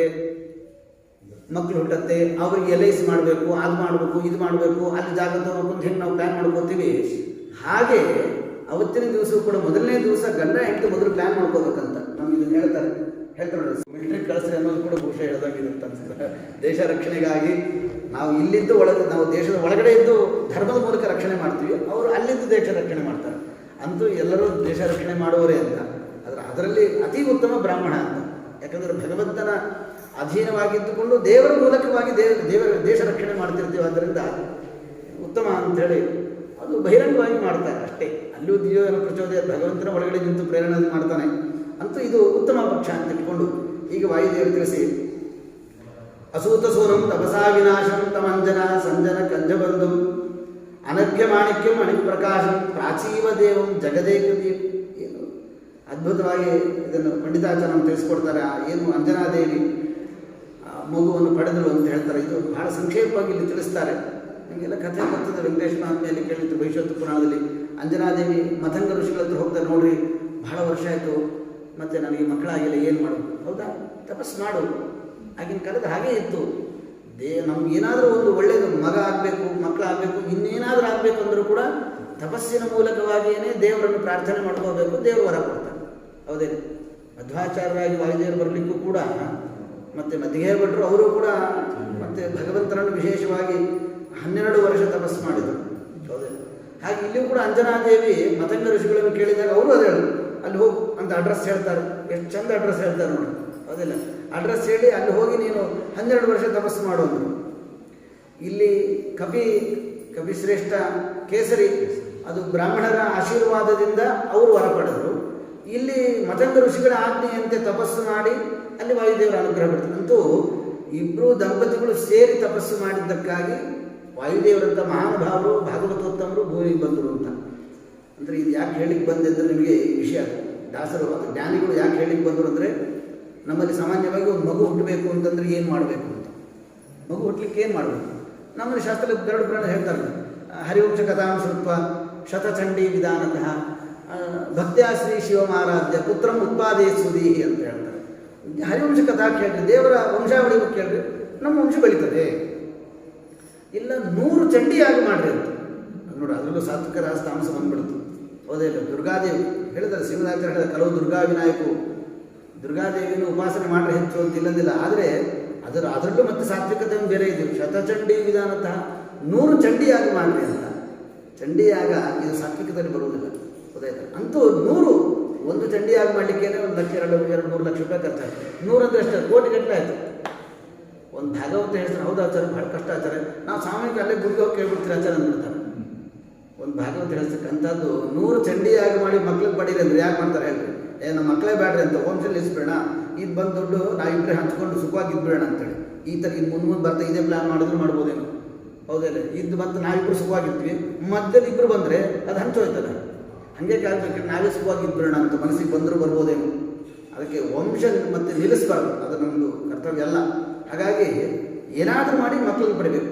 ರುದ್ರದೇವರ ಉಪಾಸನೆ ಮಾಡಿರಿ, ರುದ್ರದೇವರ ಉಪಾಸನೆಯಿಂದ ಮಕ್ಕಳನ್ನು ಪಡಿಬೋದು, ಭಗವಂತ ಮಾಡಿ ತೋರಿಸಿದ್ದಾನೆ. ಹಾಗೆ ಇದು ಬಿಟ್ಟು ಮತ್ತೆ ಎಕ್ಸ್ಟ್ರಾ ನಮಗೆ ಶಾಸ್ತ್ರಗಳ ಅಲ್ಲೆಲ್ಲ ಹೇಳ್ತಾರೆ, ಏನು ಅಂದರೆ ಬ್ರಾಹ್ಮಣರ ಆಶೀರ್ವಾದದಿಂದಲೂ ಕೂಡ ಮಕ್ಕಳಾಗ್ತದೆ. ಇದು ಬಹಳ ಮುಖ್ಯವಾದ ನೋಡಿ, ಎಷ್ಟು ಮುಖ್ಯ ಅಲ್ಲ? ಹರಿವಂಶ ಕಥಾ ಕೇಳೋದು ಒಂದು ರೀತಿಯಾದ, ದುರ್ಗಾದೇವಿ ಉಪಾಸನೆ ಒಂದು ರೀತಿಯಾದ, ರುದ್ರದೇವರ ಉಪಾಸನೆ ಒಂದು ರೀತಿಯಾದ. ಇದಕ್ಕೇನು ಕಷ್ಟನೇ ಇಲ್ಲ. ಯಾರಾದರೂ ಮನೆಗೆ ಬಂದರೆ, ನೀವು ತೀರ್ಥಯಾತ್ರೆಗೆ ಹೋದಾಗ ಅಥವಾ ಇನ್ನು ಎಲ್ಲೋ ಒಂದು ಸಂದರ್ಭದಲ್ಲಿ ಜ್ಞಾನಿಗಳು ದೊಡ್ಡವರು ಬಂದಾಗ ಅವರು ಸೇವಾ ಮಾಡಿಬಿಟ್ರೆ ಎಷ್ಟು ಪುಣ್ಯ ಅಲ್ಲ? ಉತ್ತಮವಾದ ಮಗನ ಕೊಡ್ತಾರೆ, ನಾವು ಉದ್ಧಾರ ಆಗ್ತೀವಿ. ಎರಡೆರಡು. ಇದೆಲ್ಲದಕ್ಕಿಂತ ಹೆಚ್ಚಿನ ಯಾವುದು ಗೊತ್ತಾ? ಲಿಂಗದೇಹ ಭಂಗಕ್ಕೆ ಕಾರಣೀಭೂತವಾದ ಸತ್ವಗುಣವನ್ನು ನಾಶ ಮಾಡುತ್ತೆ. ಇದು ಏಕಾಶ ಸ್ಕಂದ ಭಾಗವತ ಹೇಳ್ತಾರಲ್ಲ, ಮಕ್ಕಳು ಹುಟ್ಟೋದು ಇದು ಸ್ವಾರ್ಥ ಅಂದ್ಕೊಳ್ರಿ, ನಾನು ಉದ್ಧಾರ ಆಗೋದು ಅದೊಂದು ರೀತಿಯ ಸ್ವಾರ್ಥ ಅನ್ಕೊಂಬಣ. ಆದರೆ ಪ್ರಧಾನ ಲಿಂಗದೇಹ ಭಂಗಕ್ಕೆ ಕಾರಣೀಭೂತವಾದದ್ದೇ ಸತ್ವಗುಣ ಏನಿರ್ತಾರೆ. ಸತ್ವಗುಣದ ನಾಶನೂ ಕೂಡ ಸಜ್ಜನ ಸಹವಾಸದಿಂದ ಆಗತ್ತೆ ಅಂತಿದೆ. ಅಂದರೆ ದೊಡ್ಡವರ ಸೇವಾ ಅದು ಅಷ್ಟು ಪ್ರಧಾನವಾದದ್ದು ಅಂತ. ಹಾಗಾಗಿ ಅವರು ಭರದ್ವಾಜರಂತ ಭಾಗವತೋತ್ತಮರ ಸೇವಾ ಮಾಡಿ ಅವರ ಅನುಗ್ರಹದಿಂದ ಮಕ್ಕಳು ಪಡೆದರು. ಅಂತೂ ಬ್ರಾಹ್ಮಣರ ಆಶೀರ್ವಾದದಿಂದಲೂ ಮಕ್ಕಳು ಆಗತ್ತೆ ಅನ್ನೋದನ್ನು ನಮಗೆ ಇಲ್ಲಿ ತಿಳಿಸ್ಕೊಡ್ತಾರೆ. ಇದು ಪ್ರಧಾನ ನಮಗೆ ತತ್ವ ಅಂತ. ಅನೇಕ ಬಾರಿ ಭಾಗವತ ಮಹಿಮಾದಲ್ಲಿ ಕೇಳಬೇಕಾದರೂ ಕೂಡ ಮತ್ತು ಆ ಬ್ರಾಹ್ಮಣನಿಗೆ ಗೋಕರ್ಣ ಹುಟ್ಟಿದ್ದೇ ಬ್ರಾಹ್ಮಣರ ಆಶೀರ್ವಾದದಿಂದ. ವಾದಿರಾಜರು, ರಘುತ್ತಮರು, ಮಹಾನುಭಾವರು ದೊಡ್ಡವರೆಲ್ಲರೂ ಕೂಡ ಇದು ಭೂಲೋಕಕ್ಕೆ ಬಂದದ್ದೇ ಬ್ರಾಹ್ಮಣರ ಆಶೀರ್ವಾದದಿಂದಲೇ ಬಂದದ್ದು ಅಂತ. ಅವರ ಹಿಂದಿನ ಪುಣ್ಯ ವಿಶೇಷ ಇರ್ತದೆ, ದೇವರ ಅನುಗ್ರಹ. ಇಲ್ಲಿ ಅಂತೂ ಒಂದು ಮಗು ಹುಟ್ಟಲಿಕ್ಕೆ ಕಾರಣ ಏನು ಅಂತಂದರೆ ಬ್ರಾಹ್ಮಣರ ಆಶೀರ್ವಾದ ಅಂತ. ಅದು ನಮಗೆ ಇಲ್ಲಿ ತಿಳಿಸ್ಕೊಡ್ತಾರೆ. ಹೀಗಾಗಿ ವಾಯುದೇವರು ಭರದ್ವಾಜ ಋಷಿಗಳ ಆಶೀರ್ವಾದದಂತೆ ಈ ಕಡೆ ಮಥಂಗ ಋಷಿಗಳ ಆಶೀರ್ವಾದ, ಅವರ ಆಜ್ಞೆಯಿಂದ ಆ ಹೆಣ್ಣುಮಗಳು ಮಾಡಿರ್ತಕ್ಕಂತಹ ತಪಸ್ಸಿಗೆ ವಾಯುದೇವರು ಸಾಕ್ಷಾತ್ತಾಗಿ ಅಲ್ಲಿ ಅವತಾರ ಮಾಡ್ತಾರೆ. ಅನರ್ಘ್ಯ ಮಾಣಿಕ್ಯ ಮಣಿ ಪ್ರಕಾಶ, ಏನದು ಆ ಬೆಲೆ ಕಟ್ಟಲಿಕ್ಕೆ ಆಗದೇ ಇರುವಂತಹ ಒಂದು ಮಣಿ ವಾಯುದೇವರು ಸಾಕ್ಷಾತ್ತು ಮತ್ತು ಹೇಳ್ತಾರೆ. ಹೀಗಾಗಿ ಆತ್ಮಾವೈ ಪುತ್ರನಾಮಾಸಿ ಅಂತ ತಂದೆನೇ ಮಗನ ರೂಪದಲ್ಲಿ ಬರ್ತಾನೆ. ಆದ್ದರಿಂದ ಸಾಕ್ಷಾತ್ ವಾಯುದೇವರೇ ಇನ್ನೊಂದು ರೂಪದಿಂದ ಹನುಮಂತನಾಗಿ ಬಂದಿರತಕ್ಕಂಥವರು. ಪ್ರಾಚೀನ ದೇವಂ ಜಗದಿ, ಏನು ಅವರ ಹೆಸರು ನೋಡಿ, ಪ್ರಾಚೀನ ದೇವಂ ಅಂತ. ಅಂದರೆ ಎಲ್ಲರಿಗಿಂತಲೂ, ಅಂದರೆ ಜೀವರಾಶಿಗಳ ಸೃಷ್ಟಿ ಮಾಡೋಕ್ಕಿಂತಲೂ ಮೊಟ್ಟ ಮೊದಲ ಬಾರಿಗೆ ಸೃಷ್ಟರಾದವರು ಅಂತ ಅರ್ಥ. ಪ್ರಾಚೀನ ದೇವ ಹೌದಲ್ಲ? ಭಗವಂತ ಯಾವಾಗ ಸೃಷ್ಟಿ ಮಾಡಬೇಕು ಅಂತ ಅಂದ್ಕೊಂಡ ಸಂಕಲ್ಪ ಮಾಡಿದ, ಅವಾಗ ಮೊದಲು ಮಾಡಿದ್ದೇ ಲಕ್ಷ್ಮೀನ ಬಿಟ್ಟು. ಅವಳಂತೂ ಇದ್ದೇ ಇರ್ತಾಳೆ, ಸೂಕ್ಷ್ಮ ರೂಪದಿಂದ ಇರ್ತಾಳೆ, ಅಭಿವ್ಯಕ್ತಳಾಗ್ತಾಳೆ.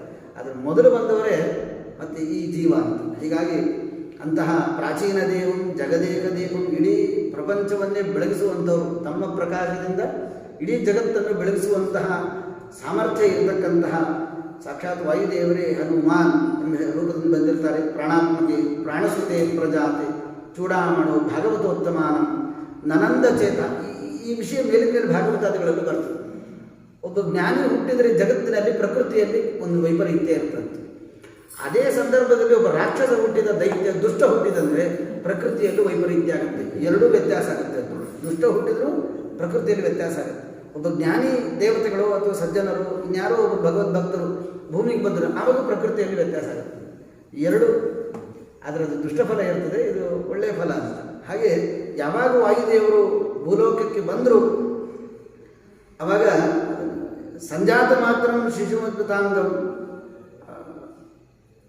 ಏನು ದೇವತಾ ಸ್ತ್ರೀಯರು ಅಸುರರ ಸ್ತ್ರೀಯರು ಇದ್ರಲ್ಲ ಅವರೆಲ್ಲ ಗರ್ಭ ಹೋಗ್ಬಿಡ್ತಂತೆ, ಗರ್ಭಪಾತ ಆಯಿತು ಅಂತ ಕೂಡ ಅಲ್ಲಿ ನಮಗೆ ತಿಳಿಸಿಕೊಡ್ತಾರೆ.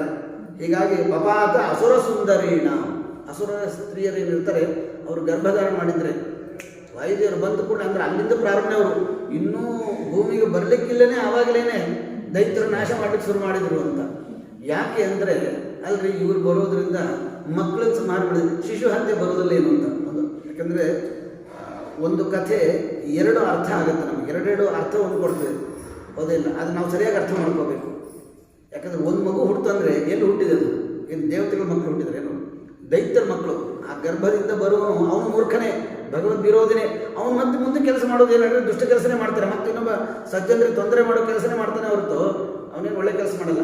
ಹಾಗೆ ಮೂಲ ದೋಷ ಮರುಚೇರ ಚಿಂತೆ ತಿಳಿದಂತೆ ವಾಯುದೇವರು ಹುಡ್ತಾನೆ, ಅವತಾರ ಮಾಡ್ತಾನೆ, ಆ ಗರ್ಭದಲ್ಲೆಲ್ಲ ಅಸುರರ ಜೀವವನ್ನು ಕೂಡ ಮತ್ತೆ ನಾಶ ಮಾಡುವಂತೆ ಆ ಒಂದು ಅವತಾರ ಆಯಿತು. ನನಂದ ಚೇತ ಸುರ ಸುಂದರಿ. ಈ ಕಡೆ ದೇವತಾ ಸ್ತ್ರೀಯರಿಗೆಲ್ಲ ಒಂದು ಏನೋ ಆನಂದ, ಓ ನಮ್ಮ ಸ್ವಾಮಿ ಬಂದುಬಿಟ್ಟಿದ್ದಾನೆ, ನಮ್ಮ ಕ್ಯಾಪ್ಟನ್ ಪುರುಷೋತ್ತಮ, ನಮ್ಮ ವಾಯುದೇವರು ಬಂದಿದ್ದಾರೆ, ಇನ್ಮೇಲೆ ನಮಗೆಲ್ಲ ಆನಂದ ಅಂಥೇಳಿ ಆ ಕಡೆ ದೇವತಾ ಸ್ತ್ರೀಯರಿಗೆಲ್ಲ ಒಂದು ಆನಂದವನ್ನು ವಾಯುದೇವರು ಕೊಡ್ತಾ ಇದ್ದಾರೆ. ಈ ಕಡೆ ದೈತ್ಯರಿಗೂ ಕೂಡ ದೈತ್ಯ ಸ್ತ್ರೀಯರಿಗೆ ಅವರಿಗೆಲ್ಲ ದುಃಖವನ್ನು ಕೊಡ್ತಾ ದೇವರ ಅವತಾರ ಆಯಿತು ಅಂತ ನಮ್ಮನ್ನು ತಿಳಿಸಿಕೊಡ್ತಾರೆ. ಸಂಜಾತ ಮಾತ್ರ ಶಿಶು ಅದ್ಭುತಾಂಗಂ ಬುಭುಕ್ಷಿತಂ ತಂ ಬಲಿನಂ ವಿಲೋಕ್ಯ ಯಾವತ್ ಫಲಾರ್ಥಂ ಜನನೇ ಜಗಾಮ ತಾವತ್ಸ ಬಾಲ ಸಹಸ ಉತ್ಪಪಾತ. ಎಷ್ಟು ಸುಂದರ! ಮಗು ಹುಟ್ಟಿದ ತಕ್ಷಣ ಸಾಮಾನ್ಯವಾಗಿ ತಾಯಿ ಹಾಲು ಕೊಡ್ತಾಳೆ. ಇದು ಕಪಿರಾಜ್ಯ, ಕಪಿಗಳು ನೋಡಲಿಕ್ಕೆ ಕಪಿಗಳದ್ದು ಮುಖ ಕಪಿಯಂತೆ ಇರ್ತದೆ, ದೇಹ ಎಲ್ಲ ಮತ್ತೆ ಮನುಷ್ಯನಂತೆಯೇ ಇರ್ತಕ್ಕಂಥದ್ದು. ಹಿಂದೆ ಬಂತು ನೋಡ್ರಿ, ಅವಳು ಚೆನ್ನಾಗಿ ಆಭರಣಗಳನ್ನು ಹಾಕ್ಕೊಂಡಿದ್ರು. ಏನು ಕಪಿಗಳು ಆಭರಣ ಹಾಕ್ಕೊಂಡಿರ್ತೀವಿ, ಏನು ಪ್ರಾಣಿಗಳು, ಮನುಷ್ಯನೇ. ಹೀಗಾಗಿ ಮೇಲೆ ಸುಸ್ನಾತ ಸುವಸ್ತ್ರ ಆಭರಣ ಅಂಜನ ಅಂತ ಹೇಳ್ತಾರೆ. ಒಳ್ಳೆ ಆಭರಣ ಹಾಕ್ಕೊಂಡಿದ್ದಂತ, ಒಳ್ಳೆ ವಸ್ತ್ರ ಉಟ್ಕೊಂಡಿದ್ದೀನಿ. ಕಪಿಗೇನು ಬಟ್ಟೆ ಹಾಕಿರ್ತಾರೆ, ಏನು ಸೀರೆ ಉಡ್ಸಿರ್ತಾರೆ. ಹೆಣ್ಣು ಕಪಿ ಇದು ಸೀರೆ ಉಟ್ಕೊಂಡ್ಬಿಡು, ಗಂಡು ಕಪಿ ನೀನು ದೋತ್ರ ಉಟ್ಕೊ ಅಂತೇಳಿ. ಅವೆಲ್ಲ ಮುಖ ಅಷ್ಟೇ ಕಪಿ ಮುಖಗಳು, ಉಳಿದ ದೇಹ ಎಲ್ಲ ಮನುಷ್ಯನ ಆಕಾರನೇ. ಹಾಗಾಗಿ ದೇವರು ಕೂಡ ಅದ್ಭುತವಾದ ಒಂದು ದೇಹವನ್ನು ತೆಗೆದುಕೊಂಡು ಬಂದ ಕೂಡಲೇ ಮಗು ಹುಟ್ಟಿದೆ, ಹಸಿವೆ ಆಗತ್ತೆ ಅಂಥೇಳಿ ಒಂದು ಫಲ ತರಬೇಕು ಅಂತೇಳಿ ತಾಯಿ ಆ ಕಡೆ ಹೋಗ್ಬಿಟ್ಲಂತ. ಏನೋ ಒಂದು ಹಣ್ಣು ತರೋಣ, ಕೂಸಿಗೆ ಕೊಡಿಸ್ಬೇಕು, ತಿನ್ನಿಸ್ಬೇಕು ಅಂಥೇಳಿ ಯಾವತ್ ಫಲಾರ್ಥಂ ಜನನೀ ಜಗಾಮ ತಾವತ್ಸ ಬಾಲ ಸಹಸ ಉತ್ಪಪಾತ ಕಥೆ ಹೇಳ್ತಾ ಇದ್ದ ನಮಗೆ. ವಾಯುದೇವರು ಹನುಮಂತನಾಗಿ ಅವತಾರ ಮಾಡಿದ ಕೂಡಲೇ ತಾಯಿಗೆ ಮಗುವಿಗೆ ಒಂದಿಷ್ಟೇನೋ ಆಹಾರ ಕೊಡಬೇಕು ಅಂತೇಳಿ ಹಣ್ಣು ತರಬೇಕು ಅಂತೇಳಿ ತಾಯಿ ಹೋಗ್ಬಿಟ್ರು. ವಾಯುದೇವರು ಈ ಎಲ್ಲ ಹಣ್ಣು ತಿಂದು ನಾ ಏನು ಮಾಡಲಿ, ನಮ್ಮಂಥವ್ರು ಆದರೆ ತಿಂದ ಕೂಡ ಹಸಿವೆ ದುಃಖ ಇವೆಲ್ಲ ಇರ್ತದೆ. ವಾಯುದೇವರು ಹಸಿವೆಲ್ಲ ಏನಿಲ್ಲ. ಹೀಗೆ ನೋಡಿದ್ರು ಆಕಾಶ ಕಡೆ ಜಸ್ಟ್ ಅವಾಗೆ ಅವತಾರ ಮಾಡಿದ್ರು. ಅದು ಬಹುಶಃ ಸೂರ್ಯೋದಯ ಸಂದರ್ಭ ಇರಬೇಕು ಅನ್ನಿಸ್ತದೆ. ಹೀಗಾಗಿ ನೋಡಿದ ತಕ್ಕ ಸೂರ್ಯೋದಯ ಕೆಂಪು ಹಣ್ಣು ಕಾಣಿಸ್ಬಿಡ್ತು ಆಕಾಶದಲ್ಲಿ. ಸೂರ್ಯ ಅವಾಗಿ ಉದಯಿಸ್ತಾ ಇದ್ದ, ಕೆಂಪು ಹಣ್ಣು ಕಾಣಿಸ್ಬಿಡ್ತು, ಹಣ್ಣಿನಂತ ಕಾಣಿಸ್ತು. ಅದನ್ನೇ ತಿಂದ್ಬಿಡೋಣ, ನೀರು ತರೋ ತನಕ ನಾನೇ ವೇಟ್ ಮಾಡು ಅಂತೇಳಿ ಹನುಮಂತೇವರು ಹಾರಿದ್ರಂತ. ಇಲ್ಲಿ 3 ವಿಧವಾಗಿ ಕಥೆ ಬರ್ತದೆ, ಕೇಳ್ಕೊತ ಹೋಗ್ರಿ.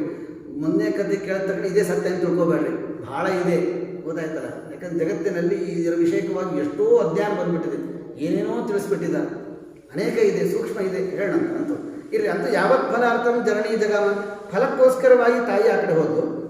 ಅಷ್ಟೊತ್ತಿಗೆ ಬಾಲಕರಾದ ಹನುಮಂತ ದೇವರು ಸಹಸ ಉದ್ಭವ, ತಕ್ಷಣದಲ್ಲಿ ಆಕಾಶ ಖಾರಿದು ಅಂತ ಇಷ್ಟು ನಮಗಿಲ್ಲಿ ತಿಳಿಸಿಕೊಡ್ತಿದ್ದಾರೆ. ಉದ್ಯತ್ತಿನೇಶಂ ಗ್ರಸಿತಂ ಪ್ರಯಾಂತಂ, ಅದರೊಳಗೆ ಮತ್ತೆ ಸೂಕ್ಷ್ಮ ಕಥೆ ಏನು, ಹನುಮಂತ ದೇವರಿಗೆ ಹಸಿವೆ ಆಗಿತ್ತು. ಹಾಗೆ ಹಣ್ಣು ತಿನ್ನಲಿಕ್ಕೆ ಹಣ್ಣಿನಂತೆ ಸೂರ್ಯ ಕಾಣಿಸ್ದ, ಅದಕ್ಕೆ ತಿನ್ನಲಿಕ್ಕೆ ಹಾರಿದ್ರು ಅಂತಿದ್ದು ಮೊದಲನೇ ಪದ್ಯದಿಂದ. ಇನ್ನೊಂದು ಪದ್ಯ ನಮ್ಗೆ ತಿಳಿಸ್ಕೊಡ್ತಾರೆ, ಉದ್ಯತ್ತಿನೇಶಂ ಗ್ರಸಿತಂ, ಅವಾಗ ಸೂರ್ಯೋದಯ ಆಗಿತ್ತಂತ ನೋಡ್ರಿ. ಹನುಮಂತ ದೇವರು ಅವತಾರ ಮಾಡೋ ಸಂದರ್ಭ ಬಹುಶಃ ಅದು ಸೂರ್ಯೋದಯಕ್ಕಿಂತ ಮುಂಚೆ ಅಂತ, ಒಂದು ಅರ್ಧ ಗಂಟೆ ಮುಂಚೆ ಅನ್ಕೊಂಡ್ಬಂತ ಛಾಂದೋಗ್ಯ ಉಪನಿಷತ್ತಲ್ಲಿ ಹೇಳ್ತಾರೆ. ಅದು ಸೂಕ್ಷ್ಮ ವಿಷಯ. ಪ್ರಾತಃ ಕಾಲ ಯಾಕೆ ತಂಪಿರುತ್ತೆ, ಇವತ್ತಿನವರು ಯಾವ ಸೈಂಟಿಸ್ಟ್ಗಳು ಕೂಡ ಹೇಳಿಲ್ಲ. ನಮ್ಮ ಉಪನಿಷತ್ತು ಹೇಳ್ತೀವಿ ಸೂರ್ಯೋದಯಕ್ಕಿಂತ ಮುಂಚೆ 4:15 ಅಂತ ಹೇಳ್ಕೊಂಡ್ರಿ, ಹೌದಿಲ್ಲ? ಏನು 4 ಗಂಟೆಯಿಂದ ಹಿಡ್ಕೊಂಡು ಸೂರ್ಯೋದಯವರೆಗೆ ಭಾಳ ತಂಪಿರ್ತದೆ. ನೀವು ಬಿಸಿಲು ಕಾಲದಲ್ಲೂ ಕೂಡ ಸ್ವಲ್ಪ ತಂಪಿರ್ತದೆ, ಆಮೇಲೆ ಬರ್ತಾ ಬಿಸಿಲು ಬರ್ತದೆ. ಆದರೆ ಆ ಸಂದರ್ಭದಲ್ಲಿ ಯಾಕೆ ತಂಪಿರುತ್ತೆ ಅಂದರೆ ಅದು ವಾಯುದೇವರು ಆ ಒಂದು ವಾತಾವರಣವನ್ನು ನಿರ್ಮಾಣ ಮಾಡ್ತಾರೆ ಅಂತ ಅನೇಕ ಕಾರಣಗಳಿರಲಿ. ಅಂತೂ ಛಂದೋಪನಿಷತ್ತು ಹೇಳಿದ್ದನ್ನು ಒಂದು 24 ದಿನವನ್ನು ತಾಸನ್ನು ವಿಭಾಗ ಮಾಡಿದಾಗ ಒಬ್ಬೊಬ್ಬ ದೇವತೆಗಳು ಕೊಡ್ತಾ ಹೋದ್ರಂತ. ಹಂಗೆ ಕೊಡ್ತಾ 4ನೇ ಯಾಮ ಏನಿದ್ರೆ ಆ 4ನೇ ಯಾಮ ವಾಯುದೇವರಿಗೆ ಕೊಟ್ಟಿರ್ತಕ್ಕಂಥ ಇದು ಛಂದೋಪನಿಷತ್ತಲ್ಲಿ ಬರ್ತದೆ. ಹಾಗಾಗಿ ಆ ಸಂದರ್ಭದಲ್ಲೇ ಅವರು ಕೂಡ ಹನುಮಂತ ದೇವರು ಅವತಾರ ಮಾಡ್ತಾರೆ. ಸೂರ್ಯೋದಯ ಆಗ್ತಾ ಇತ್ತು, ಕೆಂಪು ಕಾಣಿಸ್ತು, ಇದು ಹನುಮಂತ ದೇವರಿಗೆ ಕಾಣಿಸ್ತು. ಪಂಡಿತಾಚಾರ್ಯ ಹೇಳ್ತಾರೆ ಉದ್ಯತ್ತಿನೇಶು ಗ್ರಸಿತಂ ಪ್ರಯಾಂತ. ಈ ಸೂರ್ಯ ಇದ್ದಲ್ಲ ಸಮುದ್ರ ಮಥನ ಕಾಲದಲ್ಲಿ ರಾಹುಗೆ ದೇವರು ಅಮೃತ ಕೊಡಬೇಕಾದ್ರೆ ಸೂರ್ಯ ರಾಹು ರಾಹು ರಾಹು ಅಂದ್ಬಿಟ್ಟ. ಸೂರ್ಯ ಚಂದ್ರ ಹೇಳಿದ್ರಲ್ಲ, ಹೇಳಿದ ತಕ್ಷಣ ನೀವು ಸಿಟ್ಟು ಬಂದ್ಬಿಡು. ಸರಿ ಏನಾದರೂ ಮಾಡಿ ಇವ್ರನ್ನ ಒಂದಿಷ್ಟು ತಿಂದುಬಿಡೋಣ ಅಂತೇಳಿ ಬಹುಶಃ ರಾಹು ಸೂರ್ಯ ಅಂತ ಹೊರಟಿದ್ದಂತೆ. ಸೂರ್ಯ ಅಲ್ಲಲ್ಲಿ ರಾಹು ಬಂದಿದ್ದಕ್ಕಾಗಿ ಅದು ಹೋಯ್ತು. ತತ್ತೇಜಸ ಲೋಹಿತ ಮಾಶು ರಾಹು, ಅವನು ತಿರ್ಬೇಕು ಅಂತ ಕೆಂಪಾಗ್ಬಿಟ್ಟಿತ್ತು, ಅಷ್ಟು ಸಿಟ್ಟು ಬಂದುಬಿಟ್ಟಿತ್ತನು. ಮಹಾತಾಮಸ, ಅತಿ ಕ್ರೋಧ, ಅತಿ ಸಿಟ್ಟಿದ್ದವ್ರ ಜೊತೆಗೆ ಸಹವಾಸ ಕೂಡ ಮಾಡಬಾರ್ದು, ಶಾಸ್ತ್ರದ ನಿಷೇಧ ಮಾಡ್ತದೆ, ಹೌದೇನು? ಹಾಗಾಗಿ ಇವು ನನಗೆ ಅಮೃತ ಕೊಡದೇ ಇದ್ದಂಗೆ ಮಾಡ್ಯಾನ. ದೇವರಿಗೆ ಚಾಡಿ ಹೇಳ್ತಾರೆ ಏನಾದ್ರು ಮಾಡಿ ಒಂದು ಬಿಡೋಣ ಅಂತೇಳಿ ರಾಹು ಕೆಂಪು ಮಾಡಿಕೊಂಡು ತಾನು ತಿನ್ನಬೇಕು ಅಂತ ದೊಡ್ಡಂತ. ಇವನ ಕೆಂಪು ಅವನೇ ಬಿದ್ದಿತ್ತಂತ. ರಾಹುವಿನ ಸಿಟ್ಟೆ ಕೆಂಪು ಮೂಲಕ ಒಂದು ಸೂರ್ಯ ಕೆಂಪಾಗಿದ್ದ. ಇದು ವರ್ಣನೆ ಮತ. ರಾಹು ಬರದೇ ಇದ್ದರೂ ಕೂಡ ಸೂರ್ಯೋದಯಕ್ಕೆ ಸೂರ್ಯ ಕೆಂಪೇ ಇರ್ತಾನೆ. ಆದರೆ ಅವ್ರು ಹೇಳ್ತಾರೆ ತತ್ತೇಜಸ ಲೋಹಿತ ಮಾಶು ರಾಹು. ಹೀಗಾಗಿ ರಾಹು ತಿನ್ಲಿಕ್ಕೆ ಹೋದ ಅಂತ ಇನ್ನು ಕೆಲವರು ಹೇಳಿದ್ರು. ರಾಹು ತಿನ್ಲಿಕ್ಕೆ ಹೋದ. ರಾಹು ಏನು ಅನ್ಕೊಂಡ, ನಾನು ಸೂರ್ಯನ ತಿನ್ಲಿಕ್ಕೆ ಹೊರಟಿ, ಈ ಬಾಲಕ ಬರ್ತಾ ಇದ್ದಾನೆ, ಬಹುಶಃ ನನ್ನ ಮೇಲೆ ಬರ್ತಾ ಇದ್ದಾನೆ ಅಂತ ತಿಳ್ಕೊಂಡು ಅವನೇನು ಮಾಡಿದ, ಇಂದ್ರನ ಮೊರೆ ಹೋಗ್ಬಿಟ್ಟ ಅಂತ. ಇಂದ್ರ ಮೊರೆ ಹೋಗ್ಬಿಟ್ಟ. ಪ್ರತ್ಯುದ್ಯತೋ ನಾಮ ಫಲಂ ವಿಚಿನ್ವನ್ ನಿಸರ್ಗತೋ ದುಷ್ಟಜನ ಸಹೋಸು. ಇಂದ್ರ ಸೇವೆ, ಯಾಕಂದ್ರೆ ಇಂದ್ರ ಎಲ್ಲರಿಗೂ ಅಧಿಪತಿ ಅಲ್ಲ, ಸ್ವರ್ಗಾಧಿಪತಿ. ಆದರೆ ನೋಡಿ ನನ್ನ ತಿನ್ಲಿಕ್ಕೆ ಬರ್ತಾ ಇದ್ದಾನೆ ಇವನು ಅಂತೇಳಿ ಇಂದ್ರದೇವರ ಹತ್ರ ಹೋಗಿ ಮೊರೆ ಹೋಗ್ಬಿಟ್ಟು. ಅವಾಗ ಹೌದಾ, ಆ ಇಂದ್ರದೇವರು ಏನು ಮಾಡ್ತಿದ್ರು, ಒಳ್ಳೆ ಐರಾವತದ ಮೇಲೆ ಕೂತ್ಕೊಂಡು ಸಂಚಾರ ಮಾಡ್ತಿದ್ರು. ಜಸ್ಟ್ ಅವಾಗ ಆನೆ ಏರ್ತಾ ಇದ್ದು. ಏನದು ಅದ್ಭುತ ಆನೆ ಅದು, ಭಗವಂತನ ಸೃಷ್ಟಿ ವೈಚಿತ್ರ್ಯ ನೋಡಿ. ಬಿಳಿ ಆನೆ ಜಗತ್ತಿನಲ್ಲಿ ಎಲ್ಲೂ ಸಿಗುವುದಿಲ್ಲ. ಪೇಂಟ್ ಹಚ್ಚಿದ್ರೆ ಸ್ವಲ್ಪ ದಿವಸ ಇರುತ್ತೆ ಅಷ್ಟೇ, ಎದುರು ಹೋಗ್ಬಿಡುತ್ತಷ್ಟೇ. ಇದು ಸ್ವರೂಪಭೂತವಾದ್ದು, ದೇವರು ಕೊಟ್ಟ ಬಣ್ಣ. ಸಾಮಾನ್ಯವಾಗಿ ಆನೆಗಳಿಗೆ 2 ದಂತ ಇರ್ತದೆ, ಅದು 4 ದಂತದ ಆನೆ, ಶ್ವೇತವರ್ಣದ ಆನೆ, ಅದ್ಭುತವಾದ್ದು ದೇವರು ಸೃಷ್ಟಿ ಮಾಡಿದ್ದು. ಹಾಗಾಗಿ ಅದರ ಮೇಲೆ ಕೂತ್ಕೊಂಡಿತ್ತು. ಅದೊಂದು ಸಂಪತ್ತು ಅಂತ, ಅದೊಂದು ಸಂಪತ್ತು, ಐಶ್ವರ್ಯ, ದೇವರು ಕೊಟ್ಟ ಅನುಗ್ರಹ. ಅದನ್ನು ಹೇಳ್ತಾರೆ ಕೆಲವು ಸಂದರ್ಭದಲ್ಲಿ ಸಜ್ಜನರಿಗೂ ಕೂಡ ಏನಾದರೂ ಐಶ್ವರ್ಯ ಈ ರೀತಿ ಅಂದರೆ ಬೇರೆಯವರ ಹತ್ರ ಇಲ್ಲದೇ ಇರತಕ್ಕಂಥ ವಿಶೇಷ ಸಂಪತ್ತು ಏನಾದರೂ ನಮ್ಮಲ್ಲಿ ಬಂದುಬಿಟ್ರೆ ಸಜ್ಜನರಿಗೂ ಕೆಲವೊಮ್ಮೆ ಸ್ವಲ್ಪ ಮದ ಬರುತ್ತೆ ಅಂತ ವ್ಯಾಖ್ಯಾನಕಾರರು ತಿಳಿಸ್ತಾರೆ. ಹಾಗೆ ಈ ರಾಹುವಿನ ಸವಾಸ ಮಾಡಿದ್ದು ಒಂದು, ಅವನ ಮಾತು ಕೇಳಿದ್ದು ಒಂದು, 2ನೇದು. 3ನೇದು ಐರಾವತ ಎಂಬ ದೊಡ್ಡ ಸಂಪತ್ತಿತ್ತು, ಇನ್ನೆಲ್ಲೂ ಇಲ್ಲ ಅಲ್ಲಿ, ಇಡೀ ಜಗತ್ತಿನಲ್ಲಿ ಎಲ್ಲೂ ಸಿಗುವುದಿಲ್ಲ. ಅಂತಹ ಒಂದು ವಿಶೇಷ ಸಂಪತ್ತು ಅವನಲ್ಲಿ ಇದ್ದದ್ದಕ್ಕೋಸ್ಕರವಾಗಿ ಈ 3 ಕಾರಣಗಳಿಂದ ಇವನು ಕೇಳಿದ, ಕಂಪ್ಲೇಂಟ್ ಕೊಟ್ಟು ನೋಡ್ರಿ ಆ ಮಗು ನಾನು ತಿರ್ಲಿಕ್ಕೆ ಬರ್ತಾ ಇದೆ ಅನ್ನೋದಕ್ಕೂ, ಅವನು ಮೇಲೆ ಬರೋ ಫೋರ್ಸು ಏನು ವಾಯುದೇವ್ರ ಫೋರ್ಸ್ ಮುಂದೆ ಹೇಳ್ತಾರೆ ಅತಿ ವೇಗದಿಂದ ಅಂತ ಹೇಳ್ತಾರೆ. ಅದೆಲ್ಲ ನೋಡಿಕೊಂಡು ಇಂದ್ರದೇವರು ವಜ್ರಾಯುಧ ಹಾಕ್ತಾರೆ, ವಜ್ರಾಯುಧ ಪ್ರಯೋಗ ಮಾಡ್ತಾರೆ. ಪ್ರತ್ಯುದ್ಯವ ನಾಮ ಫಲಂ ವಿಚಿನ್ನನು ಬಹಳ ಸೂಕ್ಷ್ಮ ಇದೆ ಆ ಶಬ್ದಗಳೆಲ್ಲ. ಹೀಗಾಗಿ ಹಸಿವೆ ಆಗಿತ್ತು, ಹನುಮಂತ ದೇವರು ಹಾರಿದ್ರು ಅಂತ ಒಂದು ಕಥೆ. ರಾಹು ಸೂರ್ಯನ ನುಂಗ್ಲಿಕ್ಕೆ ಹೊರಟ, ಆ ಸಂದರ್ಭದಲ್ಲಿ ಕೆಂಪಾಗಿ ಕಾಣಿಸ್ತು. ಹೀಗಾಗಿ ಹೊರಡಬೇಕಾದ್ರೆ ಅದೇ ಸಂದರ್ಭಕ್ಕೆ ಹನುಮಂತ ದೇವರು ಬರ್ತಿದ್ರು. ಇವನು ತಪ್ಪು ತಿಳ್ಕೊಂಡ್ಬಿಟ್ಟ ರಾಹು. ಹನುಮಂತ ದೇವರು ನನ್ನೇ ನುಂಗ್ಲಿಕ್ಕೆ ಬರ್ತಾ ಇದ್ದು ತಿಳ್ಕೊಂಡು ಇಂದ್ರದೇವರು ಹೋಗಿ ಕಂಪ್ಲೇಂಟ್ ಮಾಡಿ, ಇಂದ್ರದೇವರು ರಾಹುನ ಮಾತು ಕೇಳಿ ಕುಲಿಶಾಯುಧ ಹಾಕಿದ್ರು, ವಜ್ರಾಯುಧ ಹಾಕಿಬಿಟ್ಟು. ಅದಕ್ಕೆ ನೋಡಿ, ದುಷ್ಟರ ಸಹವಾಸ ಅಂತ ಅನ್ನೋದು ಎಂದೂ ಮಾಡಲಿಕ್ಕೆ ಹೋಗಬಾರ್ದು ಅಂತ. ದುಷ್ಟರ ಸಹವಾಸ ಅಲ್ಲ, ದುಷ್ಟರ ಮಾತು ಕೂಡ ಕೇಳಬಾರ್ದು ಅಂತ ಸುಭಾಷಿತಕಾರ ಒಂದು ಸಂದರ್ಭದಲ್ಲಿ ಹೇಳ್ತಾರೆ. ಸರ್ಪ ದುರ್ಜನಯೋರ ಮಧ್ಯೆ ವರಂ ಸರ್ಪ ನ ದುರ್ಜನ.